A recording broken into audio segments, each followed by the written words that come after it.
What's up, everybody? This is the RP Ginger here, and you are joining us for Session 3 of March of Annihilation.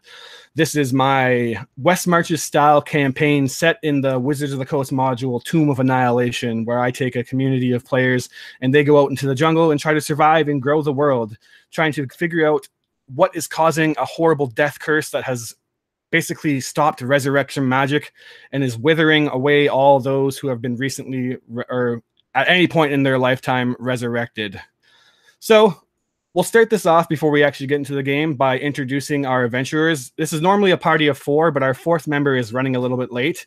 He will be flying in quite literally into the session around 30 minutes from now.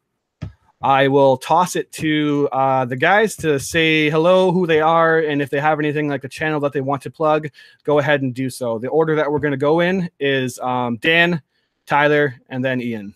Go ahead, Dan. Dan.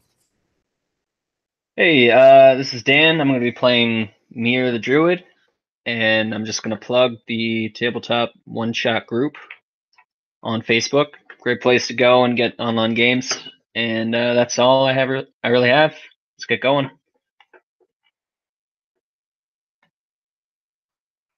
Okay, well, I'm Tyler from the channel On a Roll. That's R-O-L-E, like role play.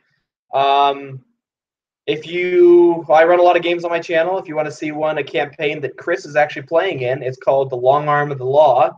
It takes place in my homebrew campaign setting of Providence, which is a wild western, lots of native lore mixed in. So I'm excited to play. It's my first time playing the March of the Annihilation games, so I'm excited. Let's get this done. I'm playing Danella Ashworth. Hi, my name's Ian. I'm going to be playing Menez. Nothing to plug. Just look forward to the game. It's good.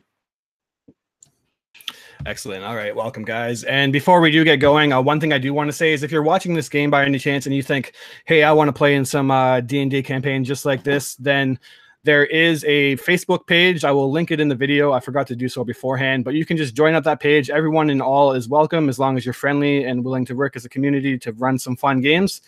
You can join up and find yourself in one of these games also. The community is actually kind of starting to grow a bit, thanks to a couple of individuals, Dan of which is one of those, Paul and a couple of my other buddies. It actually went from about 11 members to almost 50 now within a week, thanks to them giving a couple shout outs. So I really appreciate that, guys, and I look forward to seeing what this can grow into. This is my first time running anything like this, but I'm having a lot of fun doing it and learning a lot as I go. And I can just see the potential in something like this with a good community. So that's basically what I wanted to say is thank you for those who have recently joined and those who are helping make it grow bigger. I look forward to running more games. And without further ado, we will jump into this game. This game is titled The Jungles of Hands and Teeth.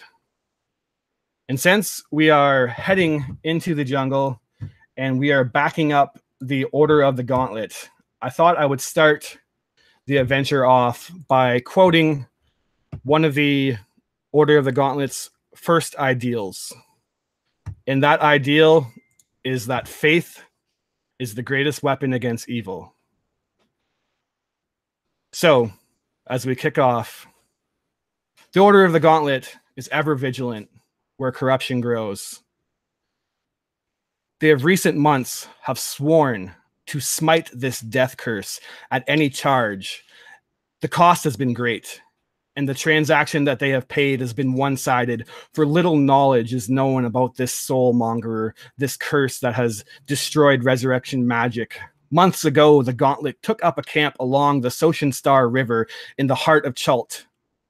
They underestimated the jungle, though, and they were forced to retreat. But their notorious leader, Commander Niles Breakbone, he refused to surrender against the jungle and its relentless attacks. He pushed his platoon deeper down the river and formed a new, more defensible camp. This camp has been titled Camp Vengeance. But the jungle's reputation is one that is earned, and they are struggling out there, giving everything that they have to get to the bottom of this curse, and they have called out for help to Neon Zaru. You three, soon to be 4, have answered that plea with a priest that you've met in Neon Zaru named Undril Silvertusk. I'm going to get you guys very briefly to tell me who you're playing, what they look like. And then as we're sailing out down the river, pushing out from Port Nyanzaru, what is going through their minds as they enter these horrible jungles. And we're going to do the exact same order. Dan, Tyler, Ian. Go ahead, guys. Who's your character? What do they look like? And what are they thinking? Mir ties a small piece of paper to the foot of a tropical jungle bird, and it releases into the air, flies off. She looks much more put together than last week. She's been able to get a decent amount of money. She's been living a lot better, a lot outside of the rough confines that she's usually had. She's short. She's about 3.5 feet tall, with like gray and white weave, with amber and ebony jewelry kind of like woven into it. And she wears simple clothing. Even though she's old, she's an old halfling. She has steely, sharp eyes that can shut down a room with a look. And she has collected this group together to go out in the jungle in furtherance of her own personal quest to free her family's spirits from this death curse that's been plaguing the land.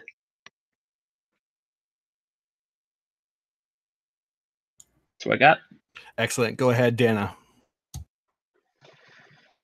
Dana stands about knee-deep in the water, watching as the canoe pulls up the dock, preparing for disembarkation. She's standing still, almost as rigid as the dock itself, only swaying slightly against the strong current. She has white hair whiter than the sun if you were to look directly at it. And her yellow robes are pulled up around her waist, just above the depth of the water, as she stands perfectly still. It seems as if she is at one, in a strange way, with the water itself, seeming to move with its currents, move with its flow. And from time to time, she releases a long breath and takes another one in, before lightning quick her hand shoots into the water and comes back out with a fish. She then promptly walks back up to the beach, falls into a meditation or a seated stance, and begins to gut and cook it over the coals of a fire. As she does so, she pulls up her sleeves, and we see a tattoo on her arm, on her shoulder, her upper shoulder, of what looks like a fist within a sun. She would just smile to herself as the sun shines down upon her back. And the slight sheen of sweat from this, it didn't look very it doesn't look like much exertion, but to move the way that she did, with all of her body, with her muscles as tense as they were, it's a great exercise for her. And she just seems strangely content with everything that's happening right now. Very cool. Go ahead, Menez. Yeah, so Menez is, she's roughly around 40, even though she looks a lot younger. And she's just busily just like packing her equipment and stuff into this canoe. She hasn't spoken too much about like her past and stuff like this, but she seems to be quite open to her fellow like adventurers. So she looks back at this white-haired woman, actually, and she says to her, "So, have you been this way before, the same as Mir?" I've been in Port Nyanzaru for a while, but no, I haven't traveled to the interior yet. And she would kind of like pull a piece of fish from the fire and proffer it towards Menace. Menace smiles and gladly takes a bite into it. She looks over to the old lady and she says, "Thanks for your just advice earlier," she says, "but perhaps I've got too much stuff, we'll see." And she just like tightens the rope on on some of the stuff. Very cool. And last is this half-orc woman. She stands about 5'10". She has blonde hair and very tan skin. She actually looks more humanoid or more human than anything, but you just notice a slight green tinge to her tan and these kind of piercing eyes. And when she speaks and thanks the lot of you again for allowing her to join you in your voyage, you see very briefly these two small orcish tusks that are kind of in her mouth that give her a bit of an overbite. She has shaved head on one side and two long kind of braids that streak down in front of her, and the rest of her hair is neatly tied up in the back. She also has quite a big backpack on, in which you see her chain shirt that Mir recommended she took off for the hot weather to store away.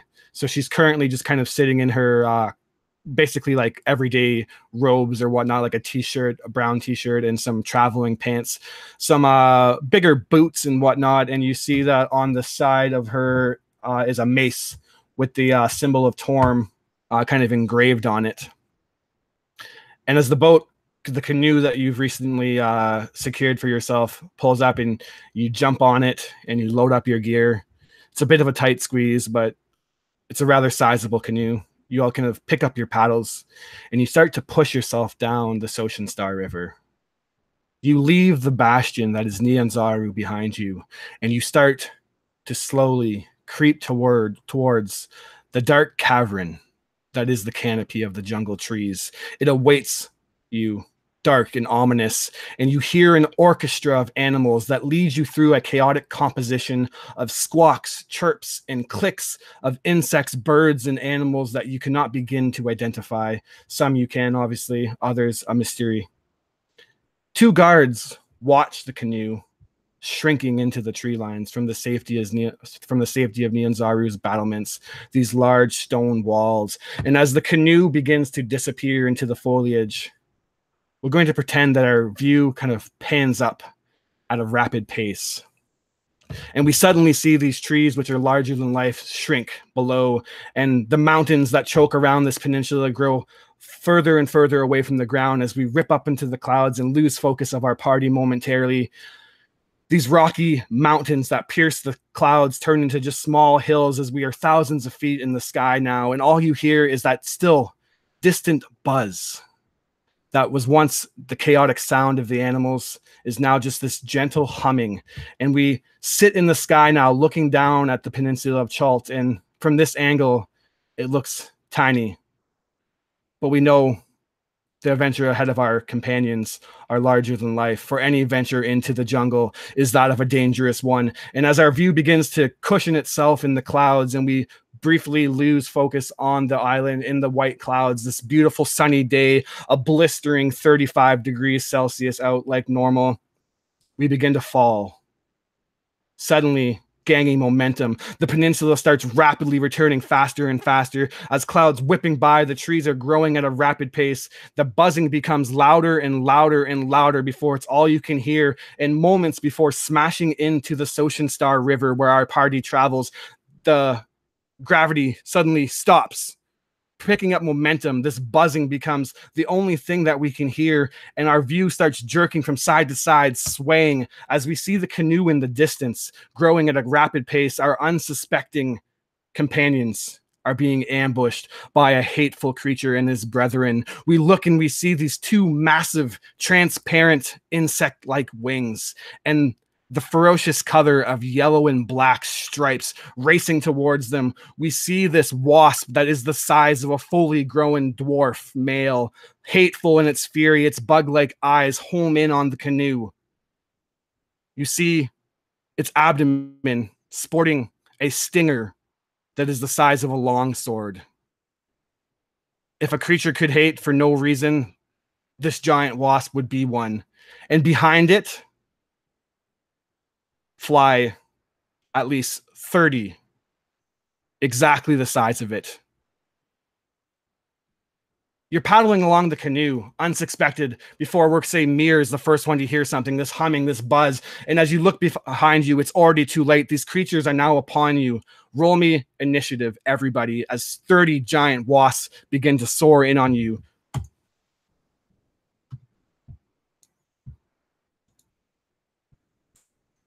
Started off with a bang.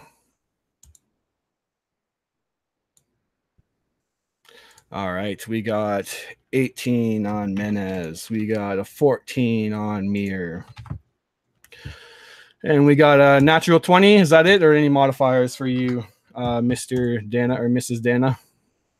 Just a straight up 20? 23. All right. Perfect. So, gentlemen, let me get these wasps in. And now what this is going to be is not any normal kind of combat. It's kind of what I run as like an open-ended skill combat where you don't really want to overcome all 30 of these wasps, but by performing any kind of skill check or action, such as fighting or blasting them away, it's going to greater your chance of getting away from them. A giant wasp on its own is not necessarily a problem, but 30 of them can be deadly.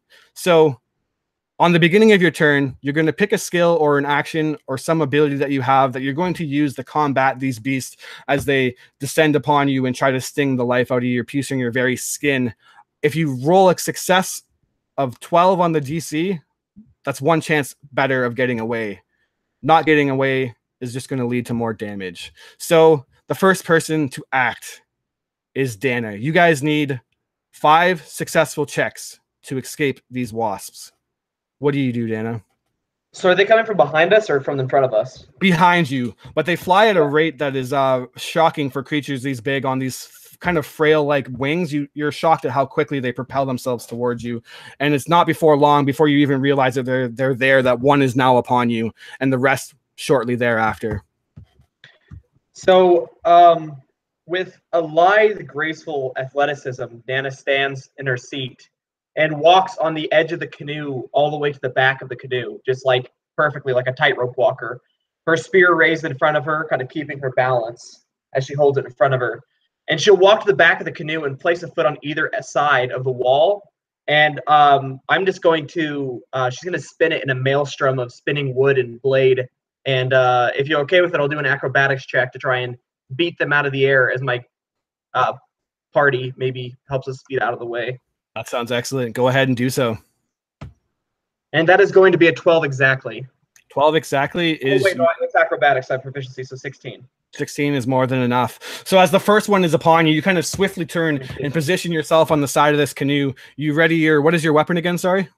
A spear. A spear. You ready your spear, flurrying it, kind of a quick spin, and as this bee or this wasp comes flying at you, you lock eye contact with it, waiting for the perfect moment, and then quickly with a flourish, you just bat it upside the head with your spear. It kind of flies into one of the trees that have kind of swallowed you on both sides now. It's almost like you find yourself in this narrow cavern of a river with trees basically choking you from both sides. The first wasp slams into your spear and then flies off into a tree and kind of comes crashing down. That's one success. After your turn, though, several more are upon you, and it's at this point that they try to sting into you. Their first attack is definitely going to miss as you again duck.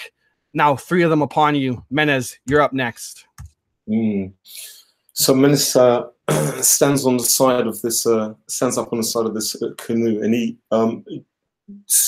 she starts to fumble out her short bow and just aims to the nearest one. Go ahead and release that short bow. Yeah, she does 15, 16. She does 16. 16, you lock one dead in the head, and it sinks and plummets into the water, kind of momentarily skidding, water splashing up around the canoe. Several of them have now descended upon your group, and you see these long sword-like stingers barbed on their ends, trying to stab in every which way. That's 2 successes of your 5 needed, but now the wasps are really upon you, and it's at this point, Menez, that you're just narrowly dodge another one of these barbed-like things, kind of spinning around on the canoe. It's rocking momentarily, and just nearly you feel it kind of go across the nape of your neck, but ducking just so ever carefully, you miss it. Next up is Mir. 2 successes. You're now completely swallowed by these giant-like creatures, and you can feel the momentum of their wings briefly cooling you from the suffocating humidity that is this jungle, but you feel no relief as these creatures try to steal your life. What do you do? So, what is this river like? Are there like areas where we could kind of aim the canoe to go faster, or maybe areas where like there's like overhanging plants that would give us some cover from these guys? Yeah, so absolutely. The river itself is extremely slow moving and very murky. You don't even really know how deep it is, and more often than not, you're kind of just pushing your paddles against the riverside, this kind of like slight embankment. The trees above you though are like literally so choked in that it's almost like creating this kind of like narrow passageway. And above you, you see several kind of vines and trees that are kind of interwoven themselves above you to form this tunnel. Tons of vines and foliage to do whatever you wish to if you are looking for that. Okay. Let's see. I'm gonna cast Entangle on those vines to try to like basically turn it into like this exploding grappling mess that tries to get these bugs. And I'm gonna basically use my druidic powers to make like a survival check to see if I can do that. Yeah, that sounds wicked. All right. Oop, jeez. Fell off my table. Survival. That's 13. All right. So yes, that's still a success on this skill challenge. So basically, as you kind of channel your druidic power, humming these verbal words, somatic kind of hand gestures, you see that the foliage that is intertwined start to wrap around. These loose vines start to coil like snakes, slithering up these vines, and then suddenly they form this giant weave right in front of you. Vines shooting from the forest in every which direction, creating this wall. Several of the bees you hear thud, thud, thud, thud, thud, slam into it. I'm going to say that you dodge the next attack, luckily, even though I haven't rolled above a 10 yet, so it doesn't really matter. So with that, you actually stop the assault, momentarily catching a breath of fresh air, a moment to collect yourselves, and then you hear the buzzing again. And shooting above the canopy, this wall that you formed, is several more of these wasps, relentless to take one of you down for whatever reason. Next up is Undrill, and I'm going to say that she is going to try to, I didn't even actually really think about this.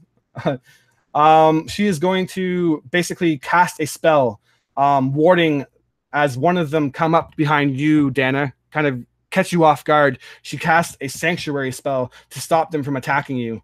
And she is going to roll of faith and a natural 1.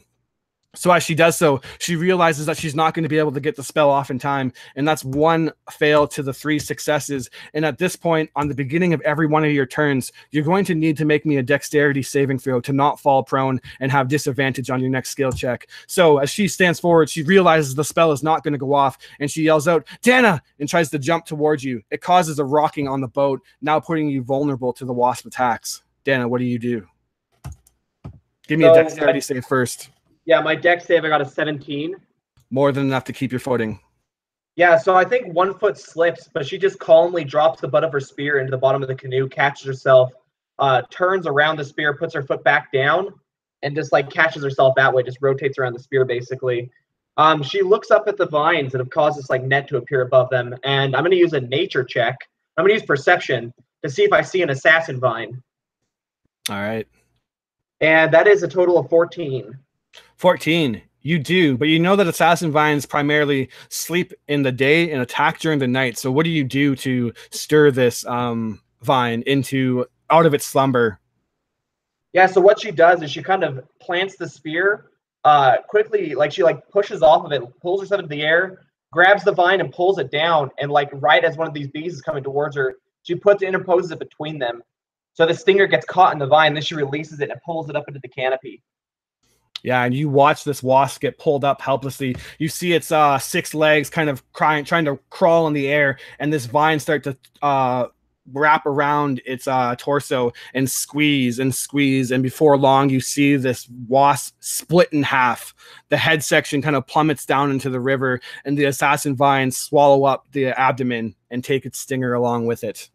4-1. Very nice job. The force has been considerably dwindled now, as it's more than maybe a dozen of these wasps, but they still have not given up. You still must have been somehow in their territory, and they come forth, and I continue to not roll above a 10. So although these things are normally pretty menacing, you guys are very prepared for this day. And with another flourish of acrobatics, Dana, you quickly kind of duck out of the way. Another one of these long sword-like barbs comes singing towards you. Not a problem. 4-1 on the successes. To fails, Menez, you're now up, as a dozen of these wasps still wish to stab you with their stingers. Absolutely. So she tries to stabilize her feet as best as possible, and she's looking for these any yellow and white stripes coming as close as possible to shoot towards it, and she does 11.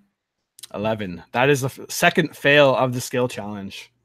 You're looking and you can't line up a good shot, and as you're focused on one in particular, you're kind of oblivious to the one on the side of you, and this one catches you completely off guard. And finally, I roll a 18. Tell me that hits you. Definitely. She does it. Absolutely. I mean, I'm super sad about that. You take 8 piercing damage. Now give me a Constitution saving throw. As you see this sword stab through your shoulders and kind of come out the other end, you see that its stinger is gushing with this thick kind of burning like goo on its stinger. What do you roll for a Constitution saving throw? Absolutely. She, as this goes like through her, and she's just like, just totally not prepared for this, and she gets a natural 1. Natural 1. Go ahead and take 11 more damage as you begin to feel this acidic burn flow through your bloodstream. And then, let me just make sure I'm not missing anything else here. You're fine. Just that extra poison damage. Can I say one thing? As this goes through, and she just, and she goes down onto her knee, she's just enraged that this, she didn't see this coming. She was blindsided for this. So if I could still use my bonus action, and that's it. So let's do this then, because I completely forgot. Did you forget to do your dex saving throw at the beginning? Because I did. I did, actually. Sorry. So if you, what is your roll? I got 12. 12? You keep your footing, so yeah, you can keep your bonus action, and that's my bad for forgetting that. Okay, absolutely. All right. You go into a rage now, kind of yelling out. You see a couple of birds fly out from the canopy, afraid of this creature that they assume is lurking in the jungle. Their primal instincts become aware that there is some kind of predator out there as they hear this primal barbarian rage. Mir, you guys were doing very well up until this moment to defend against these creatures, almost to a point where maybe Menez maybe got a little too cocky, and she's been blindsided by one, and you see this devastating damage go through her shoulders, the stinger poisoning her. What do you do as we're at 4-2 right now?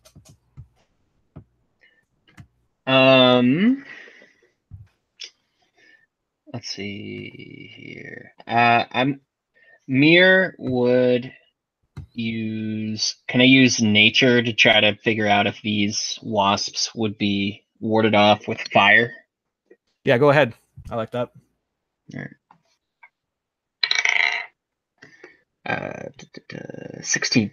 16 is definitely enough to give you your 5th success, and you do realize that producing some flame would definitely kind of ward them off now. They're a very kind of packed like creatures, and as long as they feel like they have the numbers, they will kind of continue the assault. But with some fire and the amount of damage that you've done to their swarm, you think that maybe you can chase them away with a little bit of flame at this point.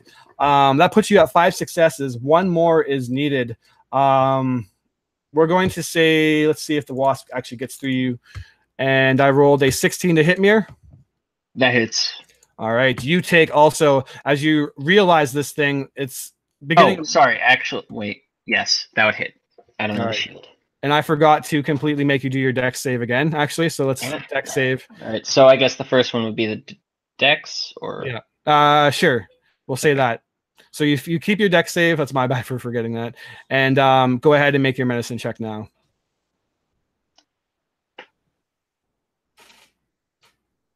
So it'd be a 14 dex save, and then this would be nature, be 15. 15. So that puts us at 5. And yeah, you're right. That is the last one I forgot. I don't know why I thought 6. So It stabs into you. Give me a con save now. Con. Okay, con. 11? 11 is your target mark. So you take half of this damage. So on top of that 7, you take an additional 5 poison damage. And it's at that point, as you're reaching into your pack, that one stabs into you, right into kind of like your thigh. And then you just yell out, producing a torch from your blag. You light it up and yell at the creatures to be gone, wiping or flaying your torch around.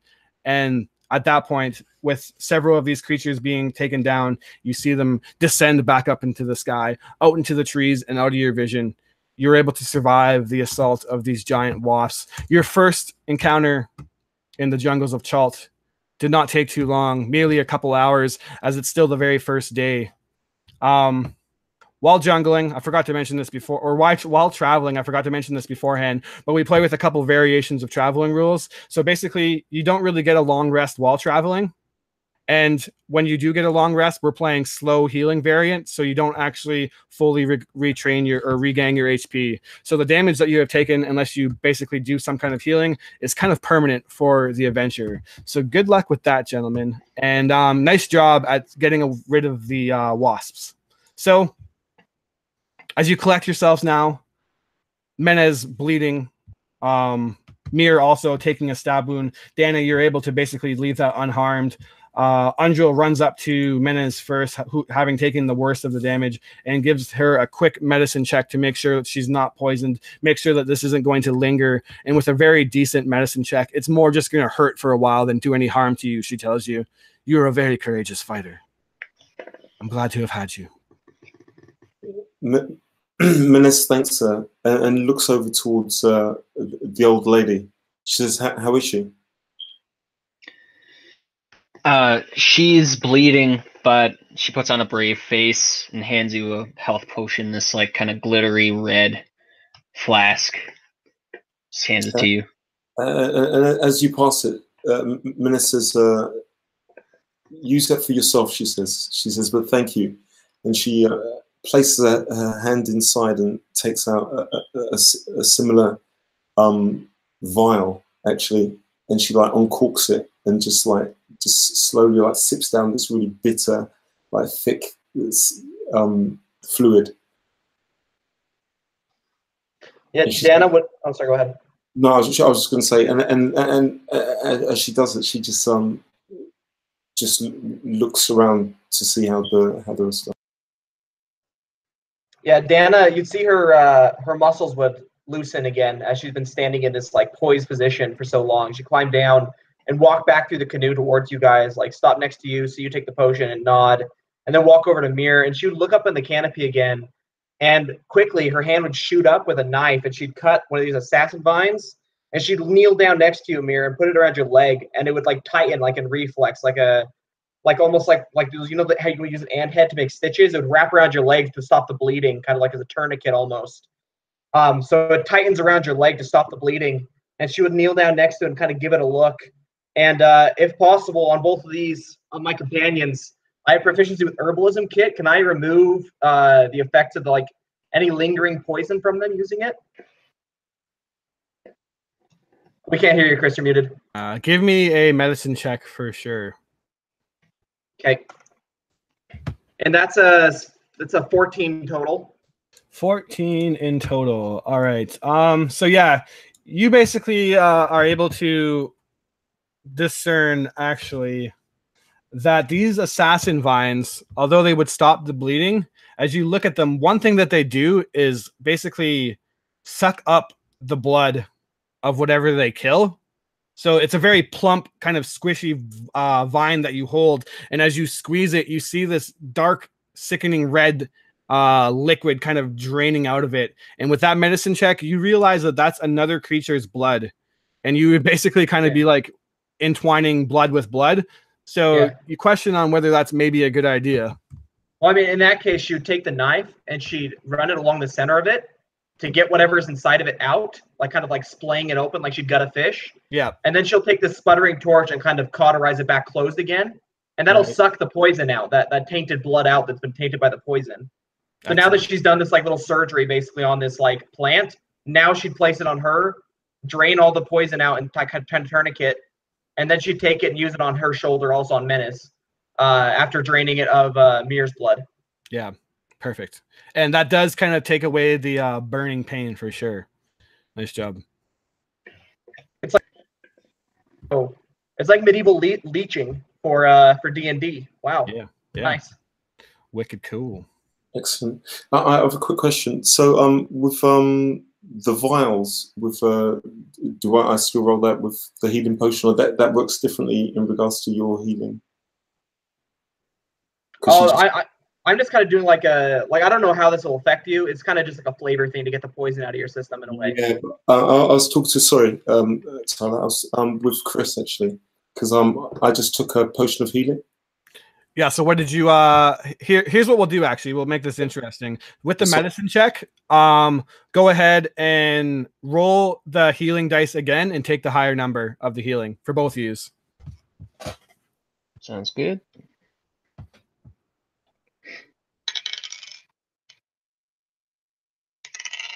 Basically healing at advantage. 4 and 3. Nice. So with that said and done, as you guys sail along the Soshin Star River, your first day already harried by these creatures, we kind of start to go into a time lapse now. The heat, when it's at its peak, is just suffocating and almost unbearable at times. But then within a couple hours, you find yourself just soaked in this tropical rainstorm, thunder and lightning cracking above the sky, as if the end of times has begun. And then within another hour passes, we're back to blistering hot heat, and that moisture that has come down raining off the leaves is sucked up and creates this unbearable humidity. It just feels like you're literally walking in a sauna. And we go through this montage now of you guys traveling. It's about a 10-day journey, depending on the weather, to get to the camp. And what we're going to do now, kind of just trying to tinker with the mechanics that I already have, is each of you is going to tell me what you're doing on this adventure to help make sure it's safe and not too troubling. And then you're going to roll me your skill associated with that. And depending on how well you guys do, depends on how you make it to the camp, or at least to your next waypoint. So we're going to say that the first 3 days go by, and we're going to just keep our initiative order, I guess. Dana, Menez, then Mir. What are you doing as we have this like montage of 3 days of travel down the river? So if you'll allow me, I have the Outlander feature, which lets me find food and water for up to 6 people in a geographical location. Would you allow me to use that to gain like advantage on survival or something? Or like an added bonus? Yeah, because I know I still need to roll something at least. Yeah. So basically, with the Outlander, it lets you have like advantage on geographical locations that are mapped or that you know of. I'm going to say that not really anyone knows much about Chult, but I will give you advantage nonetheless, because even if you're from like a distant kind of island or like a close by island, the ecology is basically the same. So go ahead and roll out advantage, even though you've probably not really traveled in Chult very much. Okay, so I got at advantage a total of 17. 17. And what are you doing again? You're looking for food, right? Survival check? Yeah. So I imagine like, and because like Dana's kind of like, she's like a scholar at the same time. So she's like studied like different habitats, like lived in different places. And so she is like, she's spearfishing for food. And you'd see that she'd reach up into the vines occasionally and she'd pull these like squishy green polyps from the trees. They kind of look like a soft coconut in a way. And what they are is they're filled with dirty water, but you can purify them if you leave them, like if you heat them up, basically. So she'd pull these down and like dry them out in the sun, and then put them in like over like a campfire each night. And like she's providing food and water in that way. Perfect. Interesting. All right, I like that. So yeah, you are able to keep them hydrated and relatively fed. Interestingly enough, we'll say on the second day, you hear the flap of a majestic wingspan and the scream of a creature flying above. Momentarily, you fear that maybe it's some predator coming back to hunt you. But then you remember that you've had an agreement to meet up with a fourth companion. And as Steve, the Aarakocra rogue, descends down from the tree lines, go ahead and describe, Corey, welcome to the game, what your character looks like.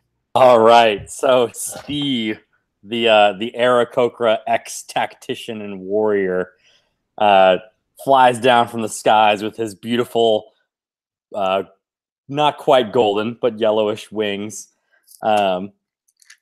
his cloak flowing behind him, as he meets up with everyone with a, hey, just glad I could make it. And a natural 1 on the initiative there. So that's a 4. Excellent. So yeah, you kind of sticking the landing is a bit of tricky on this kind of like narrow passage in a canoe. So you kind of clumsily come down onto the boat. You're going to be acting last in the initiative. And basically, in case you've missed it, what we currently find ourselves in is a travel montage down the river where each player is using a skill to basically simulate how they're helping in the journey. Depending on how the rolls go, will depending on how well you guys arrive. So next up, after Dana has been providing these watery, like hydrating seeds or coconut-sized nuts for the party to munch on. The first day kind of passes. Menez, you're up next, and it's kind of a slow, droning, kind of pushing the canoe slowly down as there's really not much of a current as you're this far in, and you hear the kind of chirping and squawks and clickings of birds and animals. You see in the distance momentarily like brontosauruses rolling by. They're kind of necks high in the trees. Hopefully that's a long neck, because that's what I'm calling a brontosaurus. If I messed it up, apologize to any dinosaur aficionados. And you see them just eating on the leaves. You see Deinonychus rolling by, squeaking, chasing after small little bestial animals. What are you doing during this blistering hot day? Yeah, she's can I use perception? The thing is, she's been spent quite a few years at sea, actually, sailor background, even though she was of course originally raised in like rainforest, but she's not used to this, like definitely not used to just the fluctuation of this temperatures in this place. But she's just as best as possible, like navigating and just really using as much strength as possible to like go through this slow, murky water while just using perception skill, if that's possible. That is definitely more than possible. Any skill that you can justify in a sensible way is allowed. Okay, so she does, let's see, 14. 14 is enough to basically up ahead. You see that there's some little like ridges, or almost you could be mistaken as a stone poking out from the water. But Menez is able to focus in on it, kind of not being used to these surroundings. She's found herself extra perceptive, always on alert, expecting something to happen. And you notice that that little stone in the water actually begins to move closer and closer to you. And you realize that it's a crocodile. And as you call it out, you're able to get around it, and this creature does momentarily come up and try to grab at the canoe and pull it under. And you see that the creature is like 16 feet long and must be at least a couple hundred, or like a ton or two. And you are able to navigate by it. It's a close call momentarily, but you, seeing it beforehand, are able to get by. Next up, as we're on to like our second day now, Mir. The journey, besides the wasp attack, has been going all right, but it's never really relaxing, or you're able to take a moment to kind of recollect yourself. You know that even letting your guard down for a moment in these jungles, you've witnessed it yourself, entering the goblin camp, that what letting your guard down can allow. So what do you find yourself doing on the second day? Mir unrolls a large piece of parchment, and it's basically this charcoal, like a, what's it called, like a trace, like a charcoal trace of the pirate hunters map of Cholt. And she would kind of like trace her thin old woman finger along the river and make sure that they don't take any wrong turns, or that they take the right turns that may not be expected. So I'll use my cartography. Excellent. I like it. What would that be? Would that be intelligence? I think it'd be an intelligence check. Let's say I'm pulling up right here. Yeah, it would be like an intelligence. Let's just say investigation. That's good enough for me. Okay. Unless you justify something else. Just intelligence with proficiency or whatever. Okay. Okay. 17. 17. So yeah, as you're running down this one main river, there is points where it kind of branches off into side rivers and like streams and whatnot. So if not paying attention, it can get a bit confusing, but you're able to basically following the very, very crude map that you have and kind of updating it as you go. Keep your path. And Steve, what do you find yourself doing to help as we're on the third day now and nothing too serious has really happened? You're muted. Oh, you're not muted now. Well, Steve would assist, I suppose, with the cartography where he's looking at the map. He would fly up into the air to kind of like take a look around and make sure that it matches. And maybe he would, I don't know, attempt to lighten the mood with a joke here or there. All right. That's all I got. If you can give me a good joke right now, I'll let you roll out advantage. Dude, I got fucking nothing, man. Oh, cracked under pressure. I got nothing. 5, 4. A whopping 4? Yeah, let's go with that. All right, yeah, you are not very funny, Steve. It must be just like the Aarakocras at home find you hilarious, but there just must be something lost in translation to these humanoids. Not very funny people, you reckon, as you try your best repertoire of Aarakocra jokes and don't get very far with a whopping 5 on the roll. But nonetheless, it's a relatively safe day. So with 1 fail, that's just 3 damage onto everybody just from wear and tear, we're going to say. 1 dice of failure for everybody else who rolled a success. And that just kind of simulates the struggle of the jungle, we're going to say. And on the 4th day now, as you're slowly trolling down this riverside, you come across a camp. And maybe for the first moments as you break the tree lines and see this bit of an opening, you mistake it for Camp Vengeance. Finally here, way too quick. But then you realize that the camp is strewn with wreckage. There's moldy tents that are tattered. The structures that have been erected have been basically trampled and burned to the ground. You see... Actually, everyone give me a perception check before I get too far ahead. And just type in the chat real quick what you roll, and we'll see if anyone notices anything in particular. Real quick before we get into this, you said this was like the next day. Do we get a short rest or? Yeah, so absolutely. If you guys want to consider while you're traveling that you can short rest at any time, but basically, unless I say otherwise, consider long rest out of the I'm blanking basically on words. Between sessions or whatever, not during a session. There might be an option for you to long rest in certain adventures and perhaps even in this one. But for right now, as you're traveling, there's no like real moment where anyone can actually like chill out and fully long rest. Okay. Yeah. Just confirming for the short rest. Absolutely. Then. Go ahead and short rest though. All right. 18 with Steve, and I'm missing Mir's perception, or am I just not seeing it? No, I haven't seen it yet. 16 on Dana and 10 on Mir. So, like I said, moldy tents, cracked and burned. You see what looks like once must have been like a makeshift shrine built out of stone that is half trampled.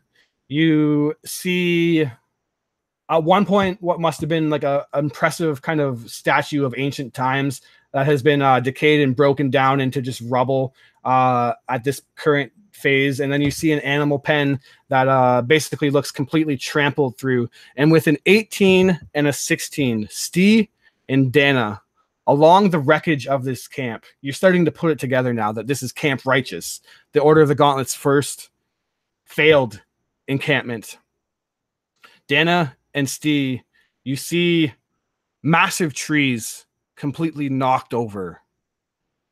Something big must have went through this area. And even worse, as you kind of pull up along the coastline, slowing down to check what you actually is going on here, you see right in the riverbank this footprint that must be at least the size of your canoe, if not bigger. Reptilian in features, just stomped right through this camp, you can tell. As it's called out to everybody else, Mir, you get this bone-chilling chill down your spine, as you can only think of one creature of this type that matches that footprint. We're going. Undril would speak up.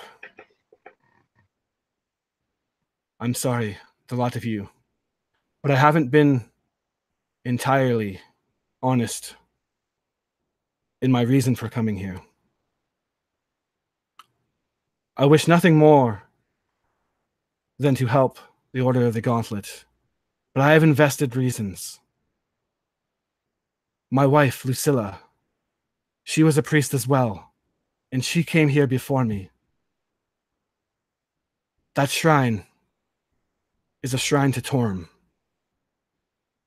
And I know it's probably dangerous right now, but I just want to make sure. Can we spare a couple moments just to go through? I would check. Mir would kind of get a quick look at it to see how fresh that footprint is. Nature check. All right. Natural 1. She gets a 5. It's too. She assumes it's recent. Yeah. Yeah. It's been about a month now for you, factoring in the adventures that you have been on, but even that is too recent. You can't really collect yourself. And Undro just looks to you all. She holds your mace, and you see it in her eyes that this brave priest, this priest who values courage above all, there's a worry in her eye as the thought of losing her partner, her loved one, would be crippling to her. And you can tell as she looks at this camp that she's afraid of what she will find. Not necessarily the fear of a creature or an enemy, but the fear of finding an end to someone that she really cares about. So is she hoping, how big is this shrine? So the camp itself is about, maybe we're going to say it's a bunch of tents that are wrecked and kind of set up around just in front of the coastline of the river, and it's basically pushed up against this ridge that kind of rise up. The center point they built around this ancient, completely ruined temple or something, like maybe a statue. It's massive in size, but the camp itself that is built around this ruined shrine is no more than maybe 100 feet wide and 40 feet wide or long. Okay. So it's a pretty small camp, and you imagine that it would take maybe a few moments just to check through it. Yeah, so I would turn and look at Undril, and at this point, Dana is already like, so she wears this like big, like kind of like flowing robe, and she kind of removes that. It reveals like a tunic that's like very, tightly strapped to her body, and she would look at Undril and she would say, "What does he look like?" And she's like pulling up her sleeves and pulling up the legs of her pants because she's very quick. So if she needs to run, she would rather not have anybody there. That's what she looks like at her and says, like, "I will check the camp. I'm very fast. If I find anything, I'll let you know. If I don't, I'll come straight back. I'm pretty sure I can outrun anything that comes after me." Angel, go ahead. Mir would say, "We go together or we don't go at all." She's just staring at this footprint as she says that, almost in a monotone. Yeah, Minette agrees, nods, and she looks towards screen and says, "Can you check above?" And then she looks towards Mir as she like runs her hand across the scar across her face, and she says, "What sort of creature could make prints the size of this? I can take a look up higher and see, but Mir, you don't look too confident about this. Is there something that we should know?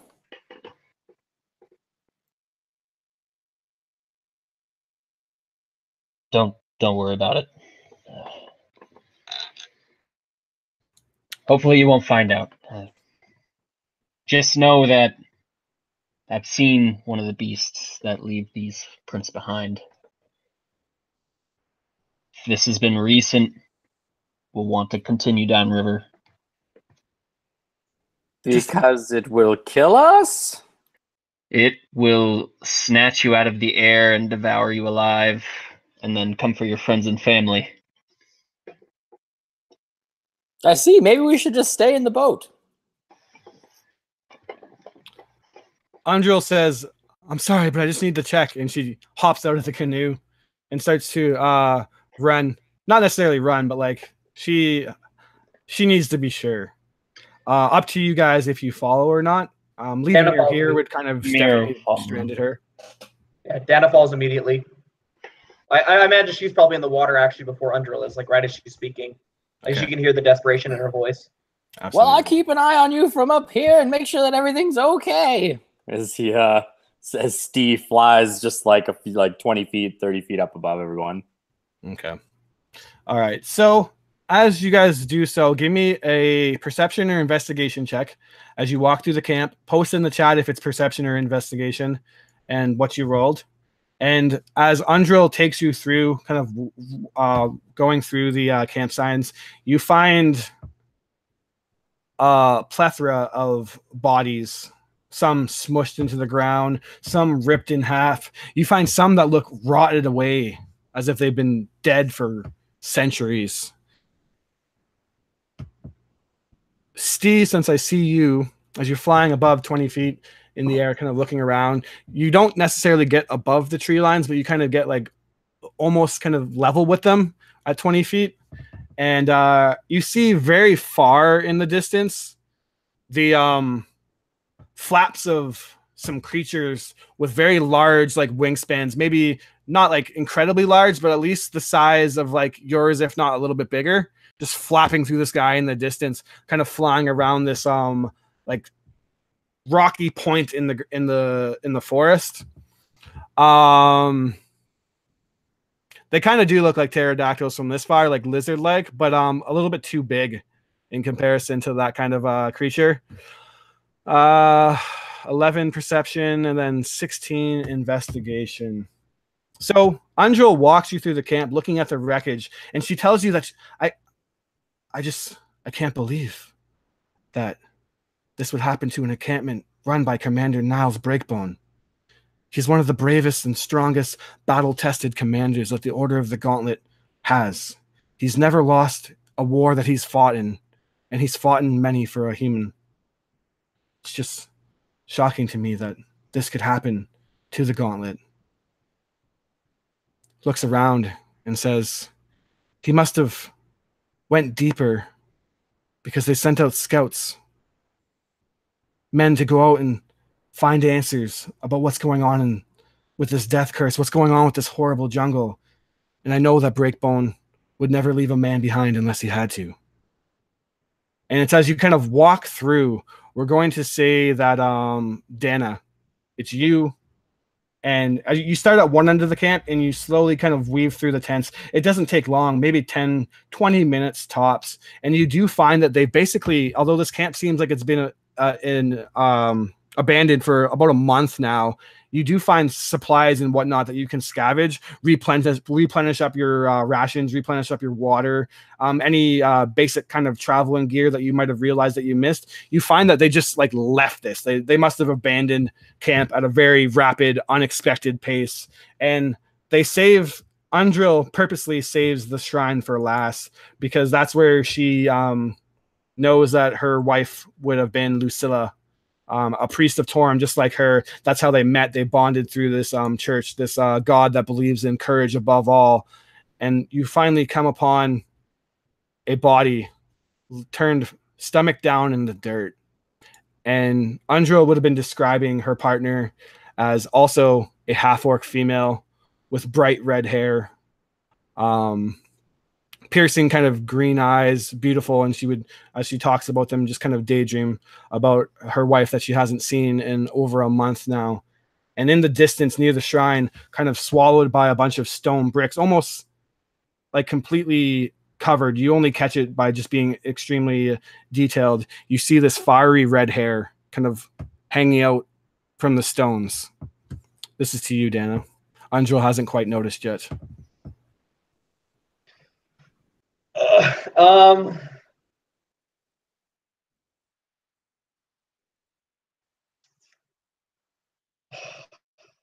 The poor woman needs closure. If it's truly her, and she got out, she needs to know. Yeah, I'd approach Andril and kind of point her towards where I saw it, and I'd go with her all the way to the pile and help her remove what stone we could, just to confirm, just to make sure. She stands there when you first pointed out, just paralyzed. She doesn't move. And then she jerks forward in a sudden motion. No, it can't be. And she rushes over. You see tears kind of streak down from her eyes as she doesn't want to accept it, but she knows right away. She drops to her knees, her body kind of heaving as she fights back these tears. She has to be brave right now. She can't break down in this jungle. And she starts hurriedly pulling away the stones. She gasps out, Lucilla. No. Pulling out the body, Dana, you see one thing that's strange. One thing that is maybe uncharacteristic to all the other bodies that lay in this wreckage, this horrible camp that has been absolutely ramshacked. You see in the back the spine of Lucilla, a ornate dagger. Andrew, completely caught up in the moment, is just holding Lucilla's head, and she's weeping. Yeah, I would walk over and kind of like put an arm around her shoulder and kneel down. I don't want to be the one to pull the dagger out. I'm not doing that. Oh, very cool, Corey. I don't want to be the one to pull the dagger out. I can't do that. I can't like defile this body. This is something important to her. So I would just look at it for now until I can ask permission. She has her moment, probably longer than you guys want to. You just grow uneasy. Even on this like little open up embankment, you feel vulnerable, but you know that you need to give this poor priest a moment to come to terms with what has happened. She looks to you all, and as you look on the shoreline, you see that there's a couple of canoes that are strapped to the side of the embankment, a couple that got left behind, and she still hasn't really come to notice yet the dagger. So she looks to you all and says, I can't leave her here. I can't leave her body in this horrible place. The thought of just something getting her and eating her. Please, can we put her in one of those and at least give her a chance to sail out here? Or even take the body. I know it's ridiculous. I know it means nothing now with the death curse. She wipes away a tear. I know she's gone, but I just can't leave her body like this. I actually just thought of something real quickly. I'm going to try and sleight of hand the dagger, because I don't want this woman's life to be dedicated to revenge, because Danella knows what that feels like. To want nothing but revenge, to dedicate your life to it, and to have nothing like that peace be gone. So she's going to try and sleight of hand the dagger, just palm it and take it so she can't see it. So she can't be, just dedicate her life to something that's going to tear her apart. Give me a sleight of hand check. Against her perception. By golly, I'm pretty sure I hope you fail it. It's a 19 plus 3, 22. 22? Oh, man. All right. I'm just going to say her passive perception, since she's not looking, is a 13. So you easily swipe it by. And as you look at it, this dagger is very well crafted. You see that the blade is extremely kind of shiny. And it has written in here, I believe I wrote that it has something on it. Do you speak Elvish? I do. I believe that's one of the languages I took, so yes. Let me make sure. Oh, nice. All right. So if you can speak Elvish, then you see engraved in the blade, in the Elvish word, or in the Elvish scripture, you see faith is written in there. And then you also see kind of engraved in the hilt the initials NB, and you see the Order of the Gauntlet insignia, which is a gauntlet holding a blade.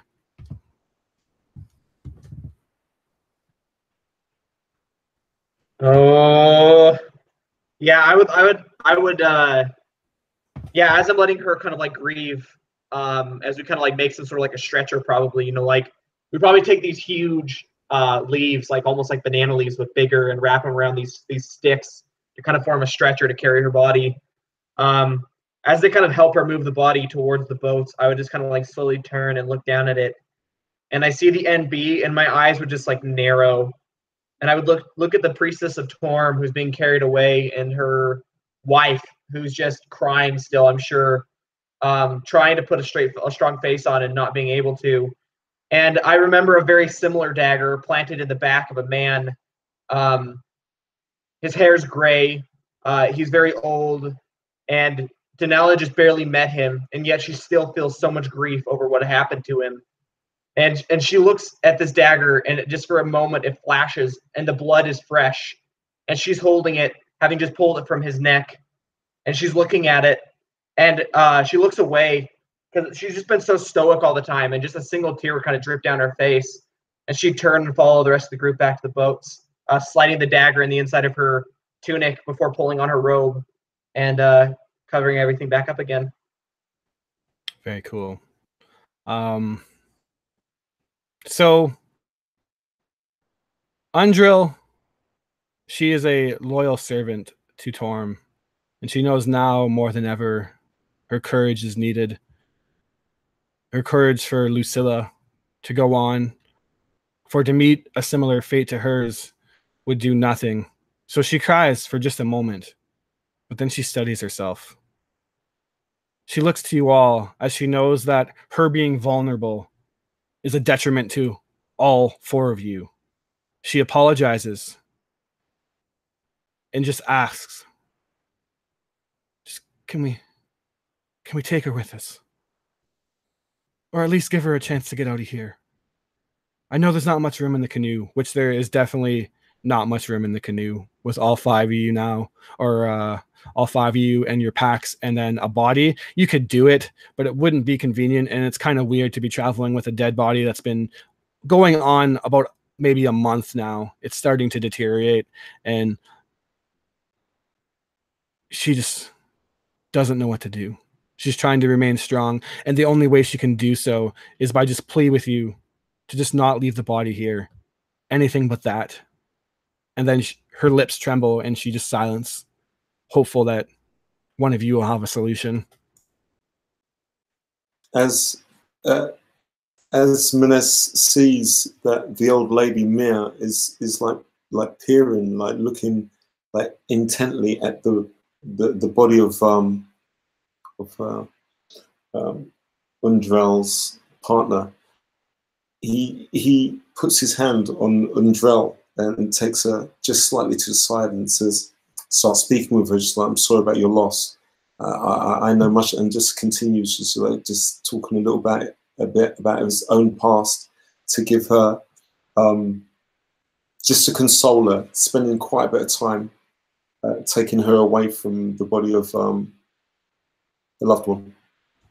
Absolutely. She smiles momentarily as you tell your own story. And she is a strong woman. And she tells you a story too, that she met Lucilla in the Church of Torm, and that Undrill wasn't always a brave woman, but Lucilla was one of the first people that taught her how to be brave. And she's going to do so for her now more than ever. Mir, you're saying you want to check the bodies. Go ahead and do so. Yeah, she's checking to see what kind of creatures basically killed these people. Yep. 14, and then add whatever you want me to add. Is it medicine or probably an investigation, to be honest. Investigation. Okay. 16 for investigation. 16. So you discern a couple things. It seems as if a few of them have died in various ways. Something chaotic must have happened here, as some of them are missing entire torsos. They're like just half of their body can't be found. You find limbs severed off very viciously, and then you see other bodies that have been look significantly more decomposed than others, and you even find skeletal remains all kind of just strewn here. Whatever happened here must have been absolutely chaotic. Another thing that you see, strangely enough, on one of these corpses that look really badly deteriorated, you pull its head up from the muck and you see that its jaw is like dislocated and barely hanging on, and only a few of its teeth remain, and it's rotten and green, and you just see exposed muddy flesh. A maggot kind of crawls out from one of its rotted gums, and insects kind of crawl out of its skeletal eyes. This man could not have been alive within the last year, if not many years, perhaps even centuries. And you see tattooed on his forehead, it's washed up now as if it's very, very old, but an inverted blue triangle. Would I recognize that symbol from anywhere? History check. This is actually a pretty high roll you're going to need. Okay. 20. 20 is what you needed. Strangely enough, you haven't heard of this in a long time, but this used to be a very kind of primitive way to mark someone who's been charged or sentenced for a crime. It's a mark of a criminal, but it's not really practiced very much anymore. Not for at least like a century even.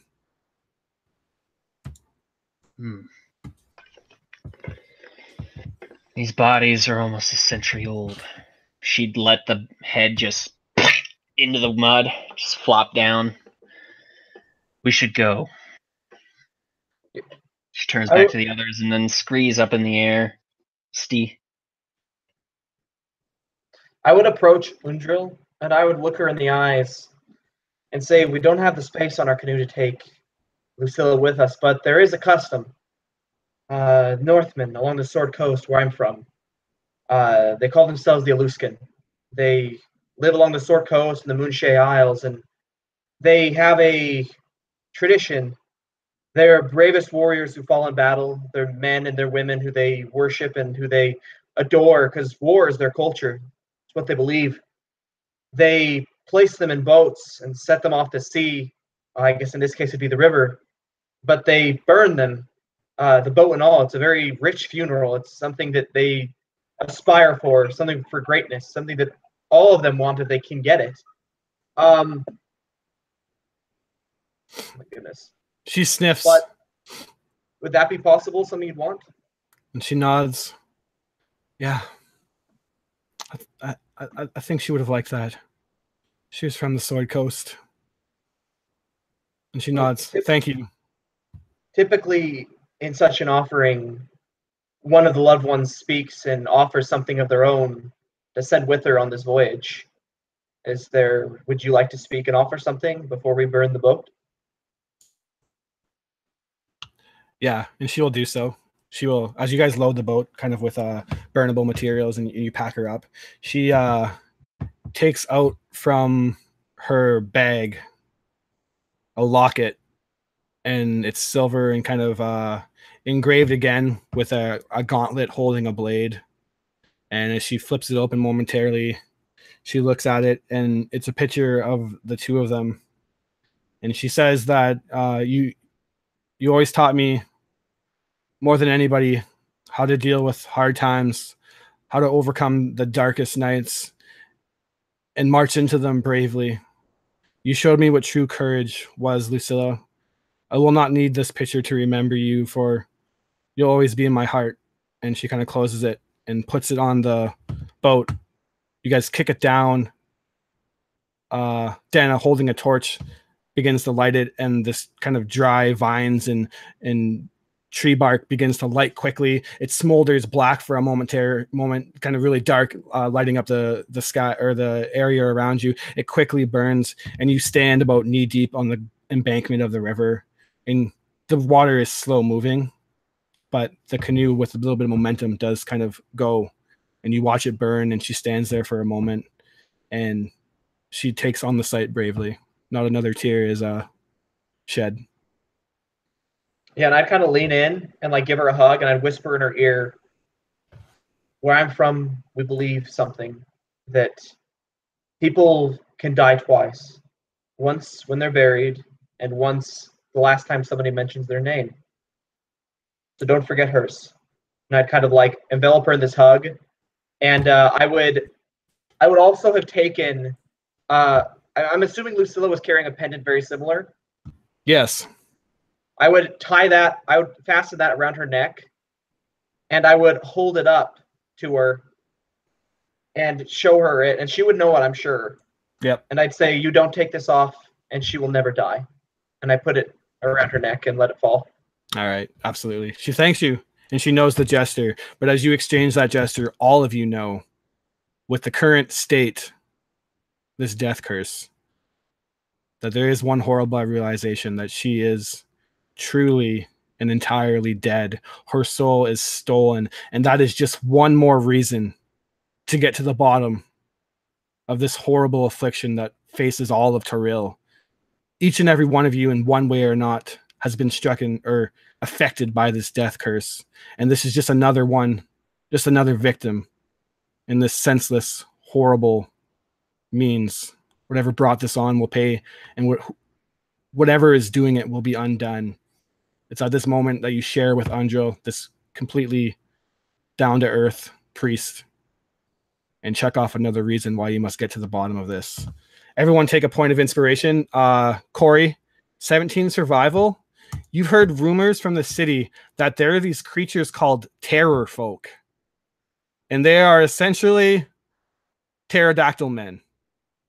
You've been warned in Nyanzaru that they hunt in the jungles for basically adventurers prowling in the skies, and they travel in packs and are very ferocious, dangerous creatures.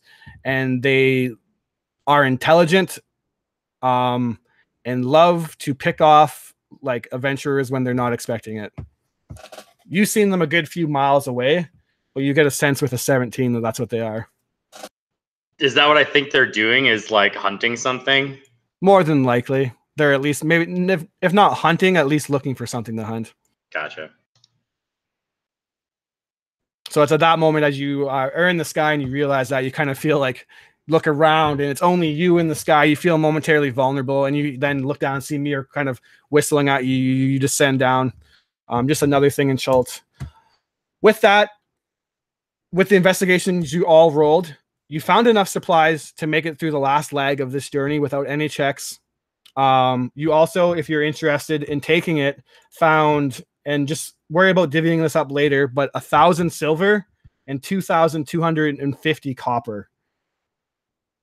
Just the kind of like random trinkets and whatnot in chests. So if you take the time, it would have taken you a couple extra minutes to kind of gather it all, but there is a bit of like coins and obviously like gear. There's more than just money, but like I'm not going to go through every little detail you find. Basically anything you need to make it through this last leg you find, and then a bunch of coin that was left behind. And then Dana obviously makes special note of that dagger that you found. With that, unless anybody else wants to do anything, we will jump forward again, heading down. And this time, as we enter in our second act, sailing down this river, the Ocean Star River, it's kind of somber, it's quiet. And although the weather changes hourly from blistering hot to rainstorms, on the last couple of days, you found that you've been stuck in this rut that weighs on your souls and weighs on your mental state, as it's just been raining every single day for 5 days straight, and it won't break. And even though it rains, it's still somehow hot. You can't escape this heat. And it's on this day, just before we enter Camp Vengeance, we quote the second belief, the second ideal of the Order of the Gauntlet. As Andro is kind of praying to herself, reminding herself why she's here, you hear her mutter under her breath, "To battle darkness requires extraordinary strength and bravery." The second ideal of the Order of Gauntlet. You arrive 9 days later making pretty good time with your rolls. And you come upon Camp Vengeance. You see through the foliage a crude timber fortification, a walled compound with watchtowers and tents inside. Encircling this palisaded fortification is this ditch. And bristling along the ditch are these massive wooden stakes. The ditch is dug about maybe 10 feet down, and the fortress itself sits on an embankment. These Order of the Gauntlet men have worked really hard to make this fort much more defensible. A large gatehouse faces the river as you roll up, and you see two tired-looking guards, a man and a woman, standing there, exhausted, as if they're clinging onto the rails just to support themselves. And you see 4 rowboats tied to a wooden post just ahead of you. You sail your canoe in, and you tie your boat up along, and you look towards Camp Vengeance. As you're walking up the path to it, you see scattered along the fort are piles upon piles of charred human corpses, inflated animal carcasses, and the place reeks and just is swarming with flies. You approach the gate, and you're met by one of the captains. Her name is Captain Salhana. And she calls out, as obviously realizing who you are. She sees Undril. She recognizes Undril. You hear her give the command to raise the gate, and you hear these men pulling up this gate, and you get to walk inside Camp Vengeance for the first time. And she's kind of asking you, like, you're the reinforcements, and giving out the names on Captain Salhana. She gives out a couple names of her privates or whatnot, the lackeys. And you walk into Camp Vengeance for the first time, and you see this 80-foot by 60 reinforced base. The palisades are about 12 feet high with spikes kind of poking out to stop anything from climbing over. You see 4 towers along with the 5th much larger gate tower that you're currently walking under right now. 1 other watchtower positioned at each side of the walls. You look, and as you're raining, the rain's kind of pouring down on you. You feel your feet just slush into the ground as the current land that they find themselves in has just been drenched in muck and puddles. The rain has been just wreaking havoc on their entrenchment. You look, and the first thing that you see is off to your left, some animal pens. And you see 6 goats that almost look skeletal, and they kind of baa sickly, weakly. You look ahead, and you see these 2 field hospital tents, and then in between it, a much larger command tent by the looks of it. You see that a older looking man, but his age is not necessarily what makes him old. It's the look in his eyes. As you see, his skin is just tanned by, like, not necessarily age, but just that sense that he's seen so many battles. You see Commander Breakbone watch you guys come in. His short kind of curly hair is finely cut, and there's just mud on his face, and he looks at you all with an angry look and kind of closes the tent flaps and goes behind. You see in behind him several rows of smaller tents, and you see men and women basically carrying other men and women into tents, and the place is just a shit show, to say the least. Salhana, who is a human, welcomes you and says, thank you for answering our call. Times are really rough out here, but we're giving everything we have to just make a difference. It's all we can do right now at this time. At least half of our men are sick. We've lost so many. But Breakbone, he won't give up. He's a strong leader, and he's been through worse. We sent out scouts over a month now. A party of 8. Wolf Reiger leading them. We wait for their return. Breakbone assures us that when they come back, they'll have answers. And then we'll be able to get to the bottom of this death curse and end this fucking shithole once and for all. You said they were out there for a month? She nods. When were they expected back? They weren't really. It could take weeks, Months. You sent scouts out with no timeline. We had no choice. We don't know what we're looking for out here. We sent our Mir best. kind of like looks at her party members like, "Are you fucking kidding me?" Yeah, Steve would just like blur it out like, that sounds like a terrible decision. Well, we're here to help.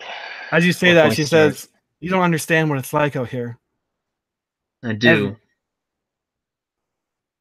At least I think I do. She looks at you skeptically.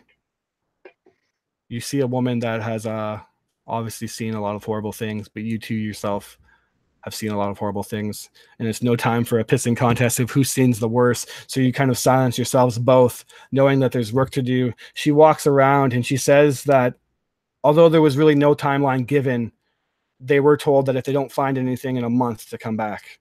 So we are expecting them. Although Wolf, one of Ryger's most trusted, he's a stubborn man, and he wouldn't want to disappoint Breakbone. So, since it's been a month and almost a 10-day now, Breakbone refuses to call quits. He's an undefeated commander, and he has led against many bloodier battles. He will not be defeated by the jungle. He says that Wolf has just been held up a bit, and he knows that he'll be back. You're here to help us get through these next couple days, weeks, hopefully no longer. She kind of wipes her forehead. I don't know how much longer we can hold on. What things have you been attacked by? She looks at you shakily for a moment, but shakes it off. She's a captain of this guard. She can't be seen as a weak person here. And she says, the dead. The dead walk these jungles. The dead own these jungles. And then before that, our other camp, a horrible creature, the likes of which I've never seen before. It stood as tall as a building, reptile in nature, and a mouth, as if death itself was looking you in the eyes. We were holding our own against the undead, although they attack us every single day. But that creature was something else. The tribal men. And she points. And you do see that along with guards of the Order of Gauntlet, like knights and paladins and soldiers, she points and you see that there's clearly people that are tribal in nature. They kind of have like basically leathers and whatnot and look like they're more from the jungle. And she says the tribal people called it Garth Doom.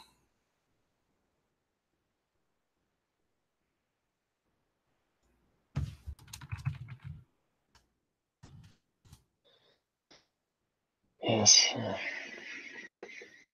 Seen it before as well. Killed some of my companions. Just narrowly avoided death myself. But we're here to assist you in any way you need to get through these next few days. Whether it's going out and finding these scouts or supporting you in here as you wait. So where do we start? Well, as you can tell, we were at one point 58 strong after the retreat. We were even larger than that at 100 strong when we started. But now we're down to maybe 24 able men. And then about 15 of the tribal people here that have offered to help us in our expedition. She kind of walks around and introduces you to a few different people. You are introduced to a woman named Sister Caius. She's a priest of Helm, and she's basically the lead kind of doctor here. She's taken up that role as a kind of war doctor. And she's brought inside her tent, and her hands are just covered in blood as she operates on a man trying to perform a healing spell on a man who has his leg completely ripped off, and he's just yelling in pain. You're led into another tent as they kind of introduce you to a couple other acolytes, and you see that one man has like these tongs stuck down his throat as these two priests are holding him down, and these long metal tongs go into his throat, and he's kind of coughing and gagging on them, and then they pull on something, and then they rip out these leeches from his throat.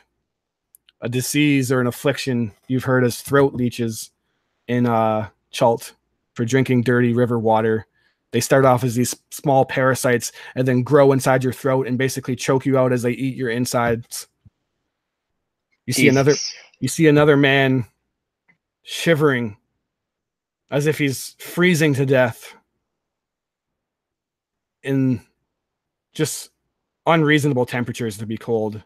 You suspect that he's been afflicted by this shivering sickness.